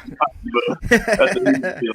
Yeah, but it's a lot different. Like I said, like I call it urban hunting here because I'm hunting behind in small wood plots around my house and things, and there's a lot of factors that's involved in that with like a buck coming and going and all that. It's really hard to pattern a deer because of you got people involved and like people coming out and going to work and deer crossing the street. If a car comes by, then they go the other way, or a dog's barking at them, they go the other way. So it's really different hunting in areas like this than when I consider the country, like Ohio or down my camp and things like that. So there's like a different hunt strategy for me. You know what I mean? Yep, correct. There's some dynamite urban spots. Cincinnati, a lot of folks know that. Cleveland, we're not too far from where you hunt in Ohio. There are some serious. Well, I don't know if anybody's ever researched this, but if you're watching this and you want to ever get a chance to hunt it, it's on my hit list to do, my bucket list, if you will. But the Edmonton bow only area in Canada, it'll floor you, the deer that come out of there. Now it's Canada. There's some great deer there anyway, but the Edmonton area, I think it's like 2,700 acres, or I don't know what it is, huge amount of property or whatever, but it's bow only and it's urban hunting, right? So. Gotcha. Okay, next question. what is your look on scraping, making mock scrapes, and like do you do you make mock scrapes, and do you hunt, like what is your strategy with scrapes? Do you do any, and I know you make like with the water holes and your licking branches, but you have your vines and things like that. So when do you make, like do you hunt mock scrapes? Do you put, how many do you put out, and is location key for a mock scrape? Yeah, very good question. Very, very good question. That's that scrape fix, if you will, no pun intended, from Texcam make the scrape fix, right? That fix is very important, very, very important to the build and the flow of your property. So yes, I do mock scrapes, but I don't do mock scrapes as a kind of the norm, right? Kind of the hunting norm. Okay. Most folks want to build those right. Mock scrape, first of all, most folks want to hunt over a scrape, find a scrape location, go to the scrape, make a mock scrape, hang a camera over it, and build something new, right? That's not how I do this. I start my scrapes, if it's private land, now public land, something different. You got to find the action, right? You got to find the spot. You got to see what they're doing. A lot of public ground, you can't hang a mock scrape or a vine, right? That's illegal too. But on a private property, I start my mock scrapes. I make sure all my scrapes, my scrapes never go away. That once you start them, they never leave the property unless you move a tree stand and you move it with them. So you're never without a scrape, right? Every one of my tree stands has a mock scrape. Some of my gun blinds, I can see two of them, Okay. because we're in a larger area. But you have one scrape per tree stand. So the best thing to use them is whatever that the deer rub on in your area. That's the easiest way to. It's great to say, right, make them a vine, make it a vine scrape. It has to be a vine, but there's a lot of parts in the country there ain't a vine for 100 miles, right? So Michigan, the only thing I don't like to use to make a mock scrape is pine. Okay. Because pine gets real brittle when it dries out, but also the pitch in the pine is real strong and it takes away. So it takes away from the smell. A lot of folks, all deer hunters in general, think that, how many times have you been in the woods and you walk up to a broken limb and you look at the ground and the scrape isn't open and you continue on? Well, there's no bucks using it, right? Because the ground's not straight. To give you some numbers, I get over 20 to 30,000 trail camera pictures a year off from a property like mine, average property, 75 acres here. I'll get over 30,000 pictures on scrapes. 20,000 of those or more probably are of the buck using the licking branch And not scraping. and not the scrape at all. And then there's a combination of them using the scrape and, using the licking branch and the scrape.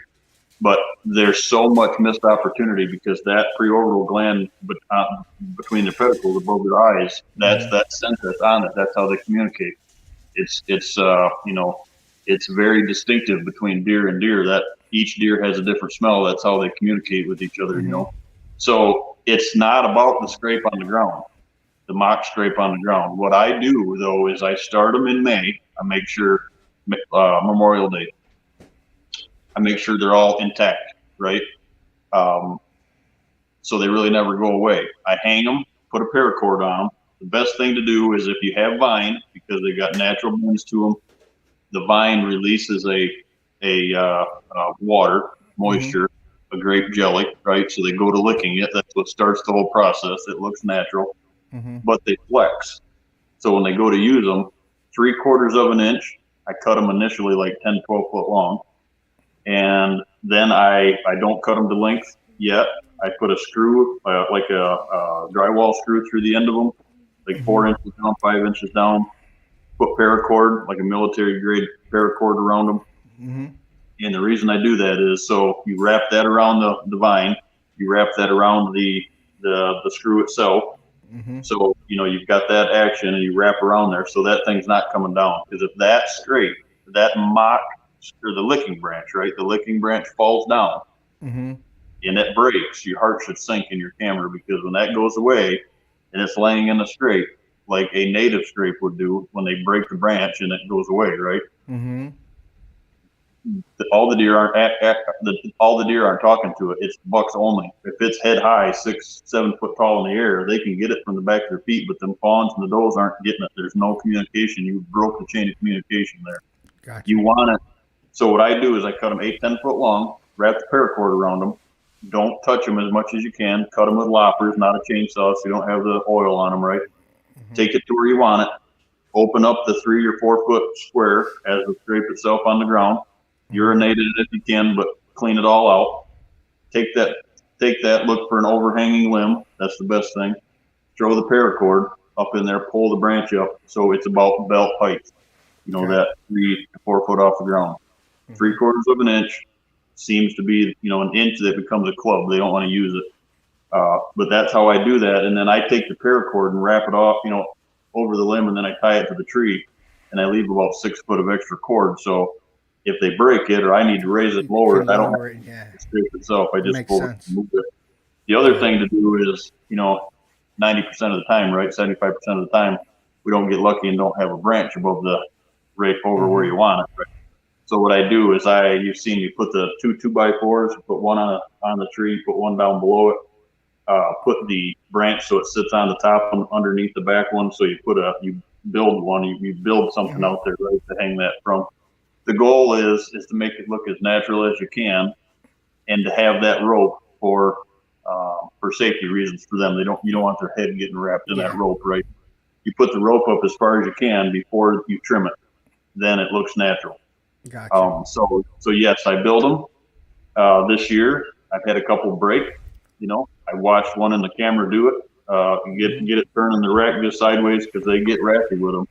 The deal is you never want to make the top of that sturdy. You don't want to take a screw and screw it to a limb because you want it to free swing. Yeah. So as they push it, it goes away, and they don't seem to break it, right? But that communication is all about that licking branch. It's got just a fraction, because if you think about it, from May to the deer use it 365 days a year, but from May to to be honest with you, it'd be like using more months. It would be like September when you're going into fall. They're using it, but there's only a 30-day window when they're actually going to open up the scrape and urinate in the scrape. Gotcha. And there's only a fraction of that the does are actually going to do that on the property or around the property. So it's just a fraction piece of the puzzle. They have to be in place. That's what daisy changed that movement. So I don't put more than one at a stand. I don't put less than one at a stand. It's just one at a stand all the way around the property. The only time I put 2 amenities together is like a water hole and a licking branch. Yeah. Or a mineral and a licking branch or something like that. I never put a food plot, a licking branch, a water hole, a mineral all in one location. Okay. So you want to promote that movement. That's what you want them to promote. You don't want it all, like you say, create a destination. You want them to move off so you can get in and out of your stands and all this. So it all comes into play. It's all like a big story you're writing on your land. That's basically what it is. Yep. So that mock scrape is a huge piece of the puzzle. So if you, like I always tell folks, is by putting the licking branch at your tree stand, per your stand assemblage around your property, right? You are creating the line of travel. You are creating the transition. Now, if you own it, I highly recommend building the transition between, so it's all promoted, so the habitat is always correct. That's where the pockets and everything else come into it, right? But if you don't, and you just hang the licking branch, you're creating that line of travel. Then he's navigating through the property. So he's between stand A and stand B, there's correct habitat. He's daisy chaining that movement together. That's what keeps the movement. So it kind of blows people's minds. But when I get to a property, most properties, you get a picture of him this morning, and you might get a picture of him, tomorrow or 2 days, 3 days down the road at one spot. When I go to an average size property, my goal is, and usually we can pull this off once your stand assembler just is done, is when that buck slots into your property, I want to get 4 or 5 pictures of him. And once you get 4 or 5 pictures of him, that's at 4 or 5 different stand locations now. So now you know when you lose him, let's say you have him at stand 1, stand 2, stand 6 and stand 7, there's a break in the action there, right? Either your transition or your contour led him astray, or your habitat broke and he's leaving somewhere to get back on there. So that's when you have to really look at the drawing board. Why is he leaving? What can I make better so he doesn't miss those 2 stands? The more opportunity you have him on stand 1, 2, 3, 4, and 5, now you got 5 opportunities to hunt him.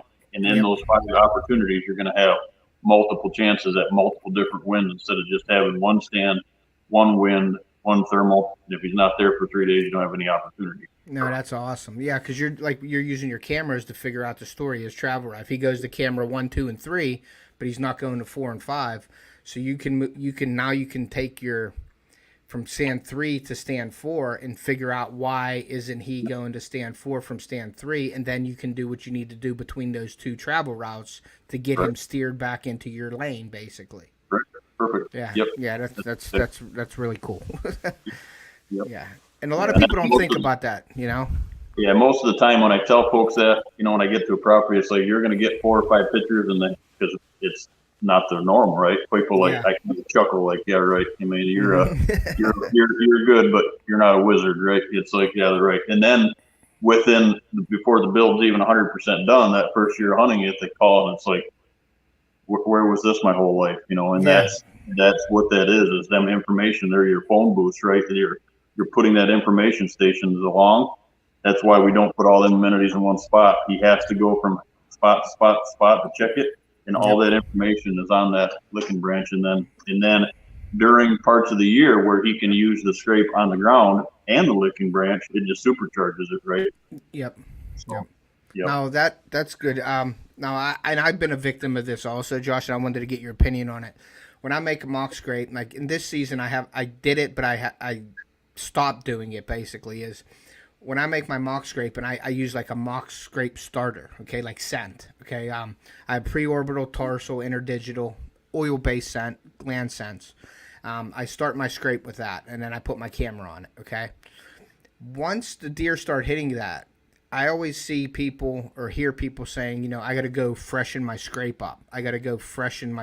So when I'm walking into my stand, I would freshen my scrape up, and I would hit it again with spray, do all this stuff to it. But once the deer starts hitting that, you don't need to do anything with that scrape anymore because the deer are doing it for you, correct?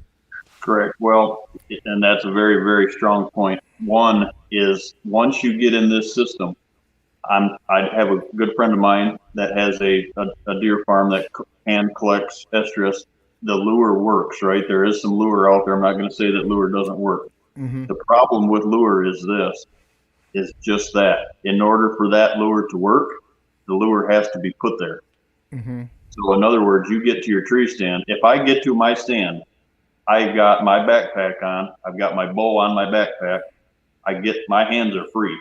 When I get to my tree stand, I go from my property line to the tree stand. I go up the tree, and from that time, I'm cautious getting in. The last thing I want to do is take another 25 more yards into their world and doctor up a scrape. I'm leaving scent on the trail. I don't care how perfect you think your scent control system is, right? You're leaving information at that stage. It's not so much the smell that you're leaving there, is you're 25 yards closer to what if there's something bedded 75 yards?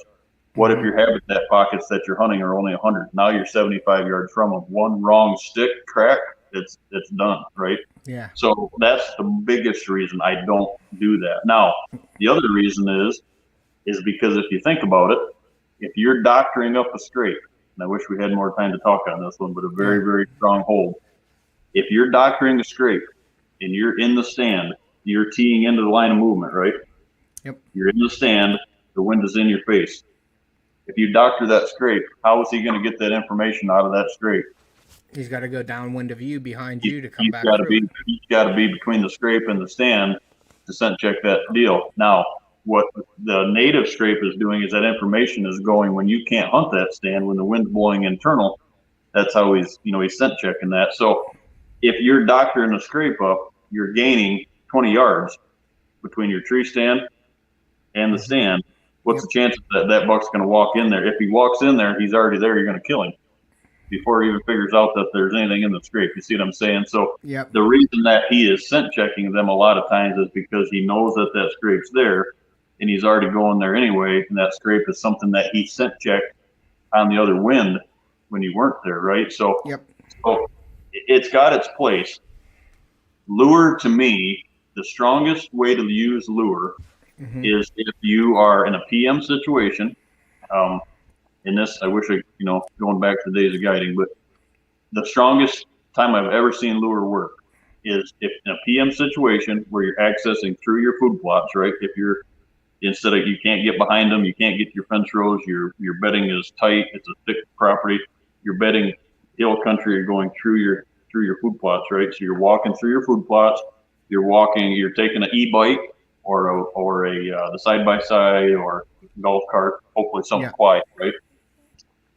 Wrap a scent drag to the back of that thing, squirt it down, drag it through those food plots, drag it all the way up, and before you get to where you're ending, put that scrape. Don't take it to the stand with you. Put it in the end of that food plot or the end of something you can see from afar. That's when they work because you're collecting a whole bunch of information. Something not at that point cutting that line of travel and bringing them into you, right? Gotcha. I've seen it work a lot. We had a spot in Illinois where it was like we could only hunt it on an east wind. It was like a 50-acre alfalfa field in the middle of 1,100 acres. The size of deer on that property would spook you. What we would do is we would take the clients in, drop them off. We would drag that scent drag with a pickup. Oh, wow. And drop them off, turn around, go back out, leave that scrape right there, and it would spook you to know how many deer were killed off that scent drag in front of that stand that entered that field 300 yards down. Wow. So, yeah, that's good information. Big deer, so it works. But I would use the caution. You got to really play that out, right? And I know there's a new product out there everybody wants to use. You're in the stand, right? And you're spraying this aerosol can of estrus. It's going in your scent cone. So you're forcing the deer, you're asking them to go downwind of you to smell it. Because if you're spraying it, you're spraying that stuff and you're trying to get it to work in your favor, what that tells me is you're hunting the wrong wind because you're pushing the wind out there. If you want them to smell it, you're pushing the wind there, which tells me you're hunting the wrong wind. You're in the wrong spot. Yes, you agree 100%. Awesome. Okay. I thought I wasn't going to get through all these, but I'm almost done. So, have you ever experimented with horizontal rubs? No. Well, I have not. I have seen that. I've got some really cool footage I'll have to share with you sometime of a buck actually in Michigan using them. Using one of them, a native one, on the edge of a food plot, but I've never done that myself. I have a lot of clients that have attempted them. The rub thing is kind of hit and miss, right? The rub thing is very, it's not unless you can get like the community rub thing going where it's a signpost, right? Where there's it's the same theory as using a licking branch. A lot of that preorbital gland is soaked into that thing, right? If you can use that and get that saturated, but are they as strong as a rub, as strong as a licking branch? Not even close. Yeah. So I don't know. I don't know if it would be the spot to do one would be like a shot plot, right? A spot to stop something to use, like a licking branch, same thing that you're doing, right? To get him to stop there, put some attention, so he's focusing attention on that rubbing, there. I can see a lot of folks have had good luck with them. I personally have never had to do that. I was just curious because I wanted to do that, and they say use a pine because they like the smell of it. But like you were saying though, when you have the pine scent, that kills a lot of the natural, like the preorbital, not it's sort of as a cover scent. And I've always used rubs as which way the deer are traveling. Basically, they're walking paths. I never figured to use a rub for attraction. Do you know what I mean? Like I just use it for information for me to see, okay, there's bucks using this ridge line. It looks like they're traveling that way, this way, that way. That's what I always did, like a directional travel movement. But I wanted to do it just to see, but I haven't done it yet. And I just wanted to get your opinion on them. That's all. Rubs are a great way to identify lines of travel. And they're also a great way to identify buck bedding areas, secluded areas where there's 2 or 3 rubs. spread out over a 30, 40-foot circle. There's one bed. Maybe there's two beds. There's not a saturation of beds where it's not probably does. It's on the end of a hogback ridge, like you were saying before, wind at the back of his head, looking down in the bottom. It's a dead giveaway where buck bedding is, but rubs aren't the social hub like a licking branch can be. Now, like I said,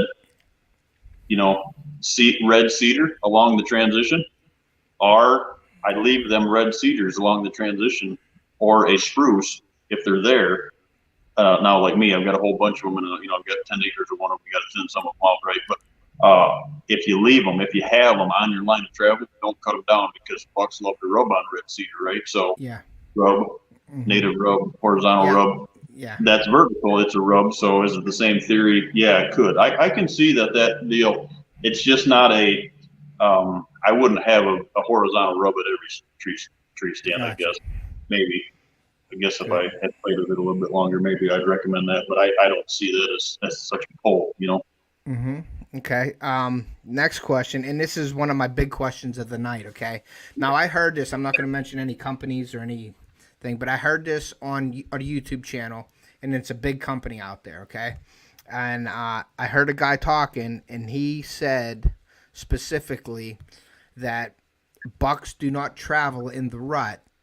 If you have a hunting area, you're seeing bucks that you just haven't seen before. They're just making themselves visible. Do you agree with that, or do bucks move during the rut, and how far will they move? Oh yes, they do, and that goes back to that whole home range thing that we're talking about, right? You will not stop. I don't know who said that or what the. I could tell you. I could tell you later. I'll tell you later. Yeah. Well, like I'm saying is there's a connection, and I hope I get this on my phone to alert me here that it's about ready to die. But to answer that real quick with you is yes, they travel. They travel way more during the rut than they do any time of the year. They're not traveling as much when they start getting their summer coat on early season. They're traveling more during the rut because of the breeding. They just physically move more during the rut, right?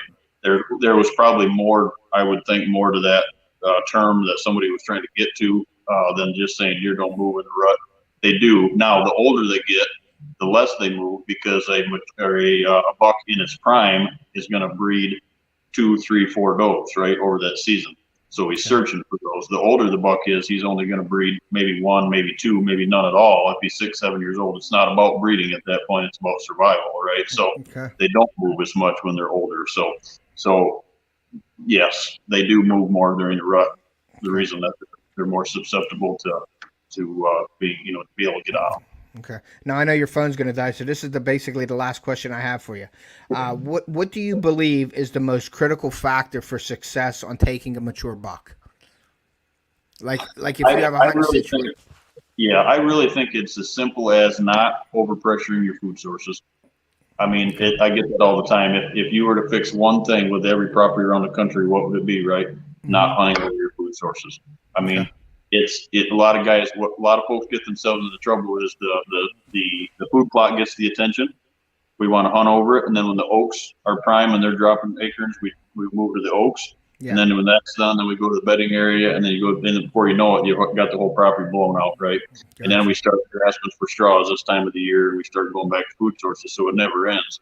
So taking yourself off the food sources, not overpressuring your food sources, is the best way to be successful on any deer around the entire whitetail range. The second thing would be promoting that line of travel, promoting the habitat pockets, and that having a reason, have more reasons on your property for him to scent check, so he doesn't spend 5 minutes on it, but he spends 25 minutes or a half hour or an hour on it, right? Okay, cool. Making your property more diverse. Diversity is a close second. Yep. Great. That's awesome. And that's all the questions I have for you, really. So cool. I said, I wish I had the Georgia here. That's okay. I didn't want to keep you too long. I know you're busy and everything, but I just wanted you to come in, and I will definitely like to have you back on if you know sure. we can always do that, and we could talk about what we want to talk about and go into more depth on some certain topics. You know what I mean? Sure. Yep, so, I would be more than happy. I surely appreciate you thinking of me, and like I said, stay in touch. And if I get down in the area down there, I'm going to be all over the country coming through the area, especially the club. I'll stop, but I'd love to grab everybody in the club, especially the kids, and go out and spend a day with you, really honing in on it. So yeah, that would be awesome. So stay in touch, man. I really appreciate you coming up. I'm sure that I've seen a lot of good comments in the chat. You know, people were really watching. So I really thank you for coming up, Josh, and I will keep in touch with you. Sounds great. Thanks, All right, guys. Josh. Take care. Have a good night. Yep. Take care, everybody. Thank Thank you. Yep. All right, guys. Well, that was Josh from Whitetail Driven Solutions. Please go and check his channel out. He is a great friend of mine. I'm glad I got to meet him. He came down our camp and gave us some great information. He handed us what I call the Deer Bible, and we've been going off of that for last year or two. We've been really putting the work in down camp, and this year we took 6 bucks off of our property, which is by far the best season we've ever had in the history of that camp, and that camp's been there for a long time. So for anybody, I'm going to share the stream, and we will see. Let's see. I don't want to kick from the studio. I want to share this real quick here, and then I got to go let my dog out real quick. So we are going to, I'm going to paste this and send it out. And if you can excuse me for 1 second, guys, I'll be right back. But if anybody wants to come up, please come up. So, excuse me for 1 second.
Okay, I am back, guys. Sorry about that. Raven Cat's in here. Hey, CC, how are you? Gotta get my headphones back around here. What the heck's going on here? Come on. Okay, I'm back. All right, but yeah, Josh is, he come down, he helped us a lot on our property down there. So he's a really good, good person to talk to if you want to know about like land management and deer management. So he's helped us a lot. And like I said, this year we took 6 bucks off of our property, which has never been done, I believe, in the history of our club. And it's been there since 1889 or something like that. So, but yeah, my dad will test to that. And a lot of the people in the club, they weren't really with the food plot program, the deer management program at first. But after seeing this year, we're getting a lot of positive reviews on our camp now. So, but yeah, I guess Josh, nobody wanted to come up, so that's okay. But I got to make a couple of announcements also. I'm going to be doing a Sunblessa Bivy camp light review coming up soon, and then I believe I'm going to be doing a live giveaway on the Sunblessa headlamp that I use for hunting, and the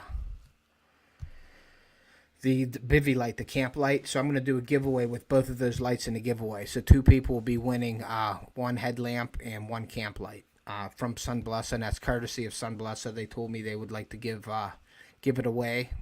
On it is his packet. Yes, Dad. His binder is down at camp on our sign-in sheet. So if you want to check that out, you have to drive down to camp and get it. So, but yeah, I was out today decorating the house. I'm going to say part 1 done today, and then I got to work on the rest of it because I'm trying to get to Ohio next weekend for a hunt. And I got a few videos coming up real soon that'll be coming out, so keep an eye on that. And I am going to invite again, just in case. And then if nobody comes up, I'm probably going to end the live pretty soon there. And there's Jason. Jason's probably done with his live. Jason, I'm sorry I missed your live, buddy, but we just got done with Josh. He was throwing out some really good information, so I apologize for not being able to come into your live tonight, buddy. But I'm sure you understand. So let's see. Did I invite? I didn't invite. So I'm inviting now. If anybody wants to jump up for a little bit, we can do that. I don't know how long we've been going for. We've been going for a while, though. But Josh, he has some great information. I can't wait to have him back on. I could talk to Josh for hours. There's Jason. Let me let him up. Hey, What's Ted. up, buddy? How are you, sir? Pretty good. How are you? Good. Yeah, I apologize for not being able to come into your live. It just went long. No, don't worry about it. It's not a big deal. I just wanted to come up and just address anybody that is part of the Secret Santa. Mm-hmm. If you're a part of the Secret Santa, I just wanted to say thank you to all of you that have already let me know that you sent in your or that you guys got your match. And I've actually gotten 5 people already that have sent out their gifts. So I'm one of them. So we've got 15 more people that have to let me know that you've sent gifts. But as soon as we know that everybody got their gifts, hopefully we can do the live stream on the 18th. If we can't do it on the 18th, I'm not even thinking we'll be able to do it on New Year's Day. We may have to do it January 8th because you're going to be out of town, and there's going to be a lot of people that are going to be busy. So we're going to try and go with small water chargers. John just said that he's mailing his out tomorrow, so that'll be 6. Mm-hmm. So if we can get it done on 18th, great. If not, plan on doing it January 8th. Okay, sounds good. Yeah, that's going to be a fun live. All of us up there unwrapping our gifts and seeing who they're from. That's really cool. That was a great idea by Gary. Yes. If you want to explain that a little bit, did he give you the idea or whatever, and just tell him how it came about? Yeah, and I was texting back and forth with Gary because Gary has been I was helping out Gary with donations from the subscribers from my channel, and they were very, very generous. And so we were texting back and forth, and he had mentioned, the fact that he wanted to see somebody do a Pollyanna. And I was like, I have no idea what a Pollyanna is. And then he said, it's just basically a Secret Santa. Mm-hmm. And so I was like, yeah, but I don't want to do it by myself. I said, I've got to bring somebody else in there with me. And I mean, the first person that came to my head was Ted, because he's just a great guy. And, I really felt that he was going to jump on board with that. And he was just immediate, like, yeah, come on, let's do this. And I don't think we even waited 24 hours before Ted was announcing it on a live stream. And then we went on a live stream together to announce it. So it's going to be a lot of fun. There's John making comments.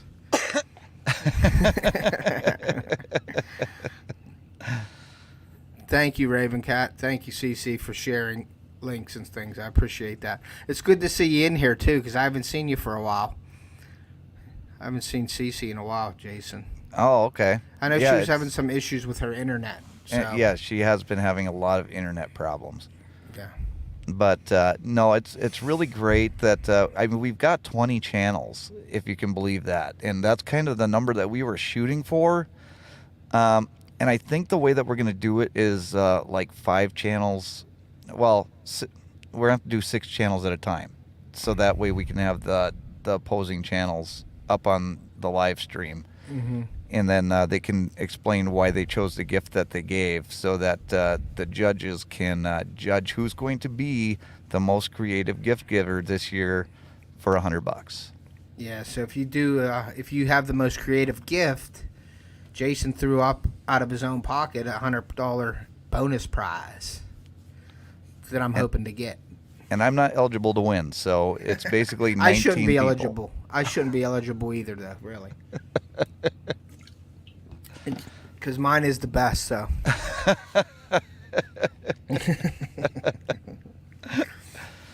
John said that I busted that $20 limit. Not much out there under $20. Yeah, and you know what? I don't think anybody's going to come out and say that they actually stayed far under $20. Yeah. But we just didn't want to be extremely expensive, because people have so many gifts to buy for family and friends already. So we didn't want to tack on too much for people. So that's why we tried to keep it around $20. And if you went over a little bit, it's no big deal. No harm, no foul. But, if somebody got Ted and actually, got him a St. Croix rod, then you're disqualified. Yep. What? I'm waiting for that St. Croix rod to come in. I need a frog rod. A frog rod, everybody. Heavy action frog rod.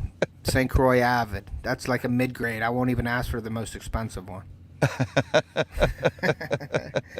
But yeah, I'd like to do this every year. You know what I mean? And I think have it grow every year would be really, really fun. And I think that if we get a whole bunch of people on the live stream and they see how much fun that we're having with this, I really think that this thing's going to explode next year. I would love to see 40 channels. I would love to see international, because I would love to get at least 4 channels from each region of the world to be able to do this. And I actually did try talking to Yads on her channel, and talking to a couple of Canadian people, but they didn't end up being very interested in it. But I think that if we're able to get enough people to watch and see what we did this year, I'd like this to be, I'd like to be talking about second annual, Secret Santa next year with Ted and I. Did you see John there? And John, if I get my PB down there, you can absolutely do that.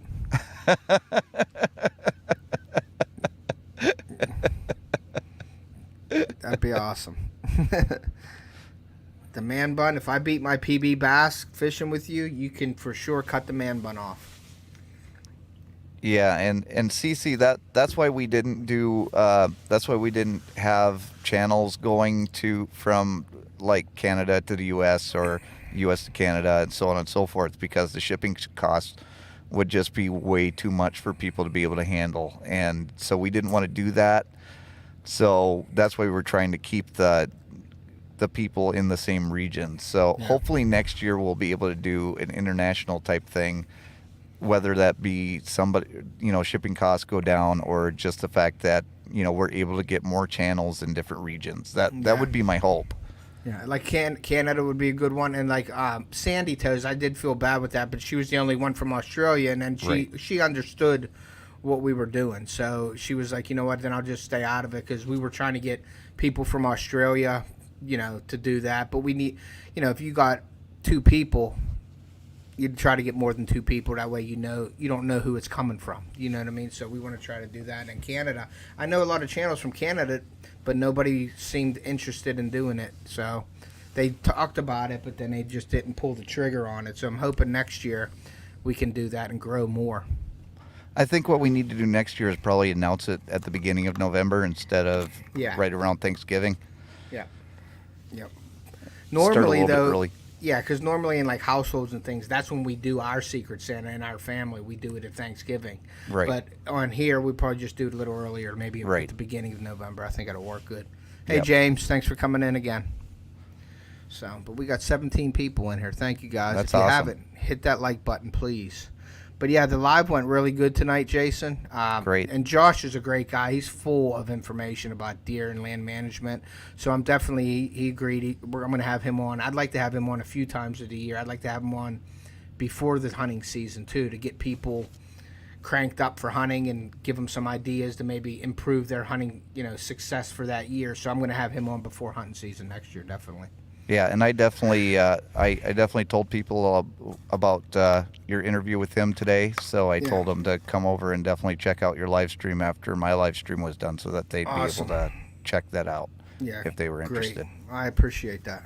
No problem. Yeah. So, but yeah, I decorated Jason today. Hey, see, I did too. See? Yeah, I seen that.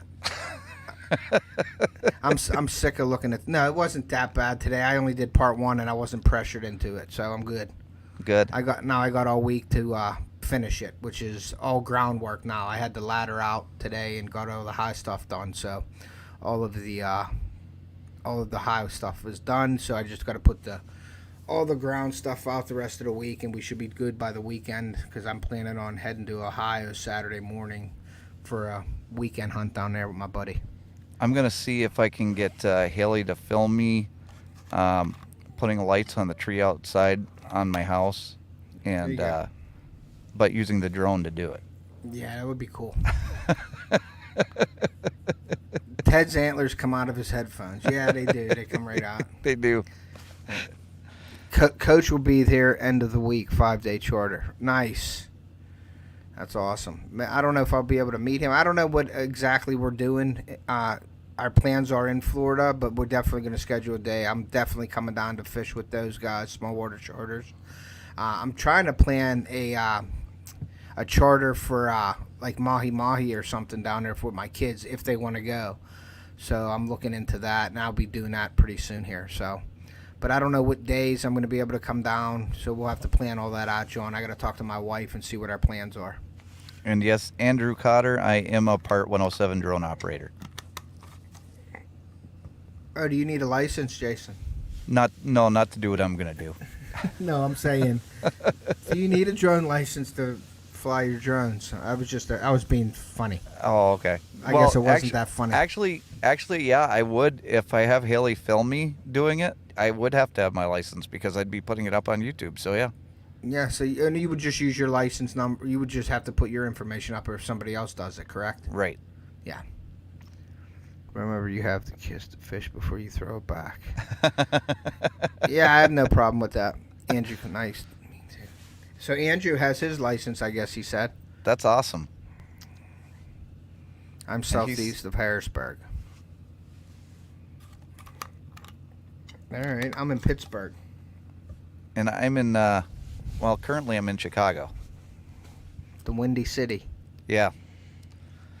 And I'm sitting in a dock waiting for receiving to come in at 2 a.m., 3 a.m. your time. So those lights are your entertainment tonight, huh? That is my entertaining. Nice. My entertainment.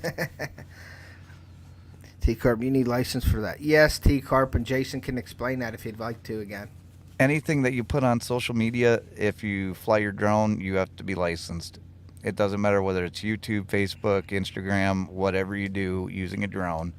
If you post it online, it's in furtherance of a business according to the FAA. And because of that, that means that you need to be licensed. So it's not something that you want to take chances with, because if you do get caught, it could be $10,000 per occurrence. And as we discussed with the other guy that flies drones to find deer, Mike. Is that his name? Who? The one that asked you that was T-Carp. No, the guy that flies the drones to find deer. His name's Mike. Mike Yoder.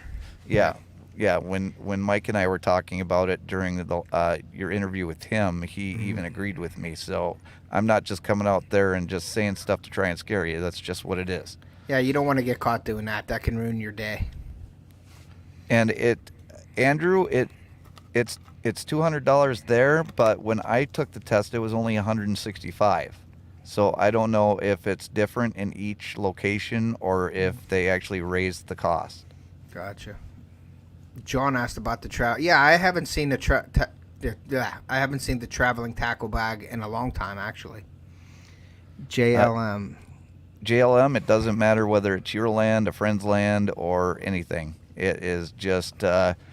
If you post it on, you can do it for your own personal use, but once you reach to the point where you're sharing it on social media, you're in furtherance of a business, or if you try and advertise with it in your town or something like that, that's where you run into the problems.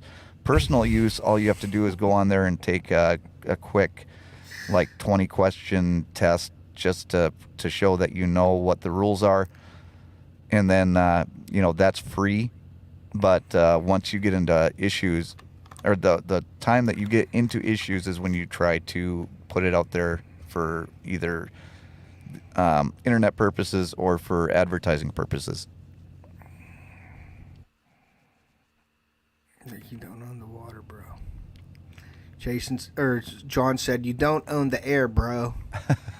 And then he said, "You don't own the water." Right. That's Yeah, okay. it's kind of a sucky thing, but the FAA feels like that's what they need to do to maintain order in the skies. Mm-hmm. Yeah, you don't want to mess with that. Like I said, No. that can ruin. That's like the don't drown that will ruin your day pin for fishing. That's the same thing with the. You don't want the feds finding you $10,000 because you're flying a drone. Just Right.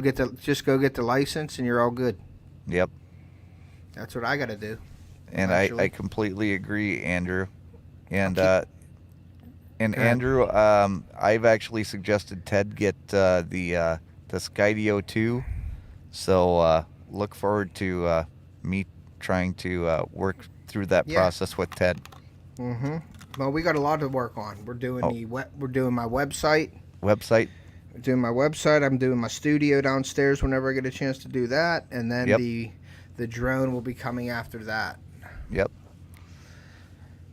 I don't know when, but I'm whenever doing all money this. allows. I'm doing all this stuff to you, Ted. Mm-hmm. That's all right. Like I said, I'm trying to improve the channel. Like this year was the lives here with the antlers going out of my head. That's all brand new this year. So every year I'd like to try to upgrade and make your viewing experience of my channel better. So that's what I want to do. And Andrew, I am on Team DJI, but basically that's because they've got like some of the best drones on the planet. They definitely have the best microphone on the planet for doing content using your GoPro or your camera or whatever. But yeah, I'm definitely Team DJI, but Ted's going to be Team DJI / Skydio. Yeah, and that's just because that drone it just fits me and my channel good. I would love to buy a DJI drone, but for my channel and for what I do, the Skydio fits me better. Yep. So, and yes, Carl, we are going to try to do the rubber duck race next summer. Yes, absolutely, 100%. Yes. On the planet. John. I can't help it. I mean, they're made in China, but they're the best out there. Mm-hmm. That's awesome, Andrew.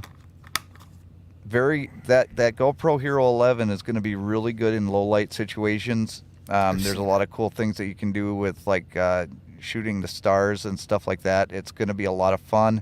Just remember that it is an action camera. It is not made to be doing like 3-hour full-length films, so it will overheat if you try and go too long with it. And if you want to do longer videos with them, find something that's going to dissipate the heat. Find some sort of stand that you can attach it to that's made out of aluminum or copper or something like that, and you'll get much longer use out of it. Yep, and then John just announced Lindia will be taking her captain's license test next week. So please, everybody in the chat, wish her good luck. Awesome. That's awesome. Awesome. Good luck, Lindia. Yeah, that's awesome. So maybe when I go down there, I'll be calling her Captain Lindia. You probably will be. I will be. That'll be awesome. And not only that, but you're gonna have to eat crow from your fishing tournament that she beat you at. Yeah. Yep. She just finished chirp plotting. Awesome. That's awesome. Yep. All right, Ted. I just want to jump Yeah. up here real quick. I've got to do a few things, and then I need to get some sleep before these guys come in a couple hours. So, All right, man. Well, thank you for coming up, and I no, will talk to you tomorrow. no problem. Thanks, guys. Thank you. Have a good night. You too. Uh-huh. All right, guys. Well, I guess I am going to get off of here because I got to go and get ready for my bedtime also. So I just want to say thank you guys for coming in. I appreciate you. Josh was a great interview tonight. I appreciate you all staying in here and asking questions and things like that. So I'm going to end this live. Thank you for coming in. Keep an eye out for my videos coming up. And my giveaway video with the Sunblessa camp light and the Sunblessa headlamp that I'll be, I did the review on the headlamp already. If you haven't checked that out already, please do so. And the camp light will be coming out really soon. And I got a couple other product reviews and things that I'll be doing in between my hunts and things like that here. So, all right, guys. Well, take care. Have a great night, and we will see ya.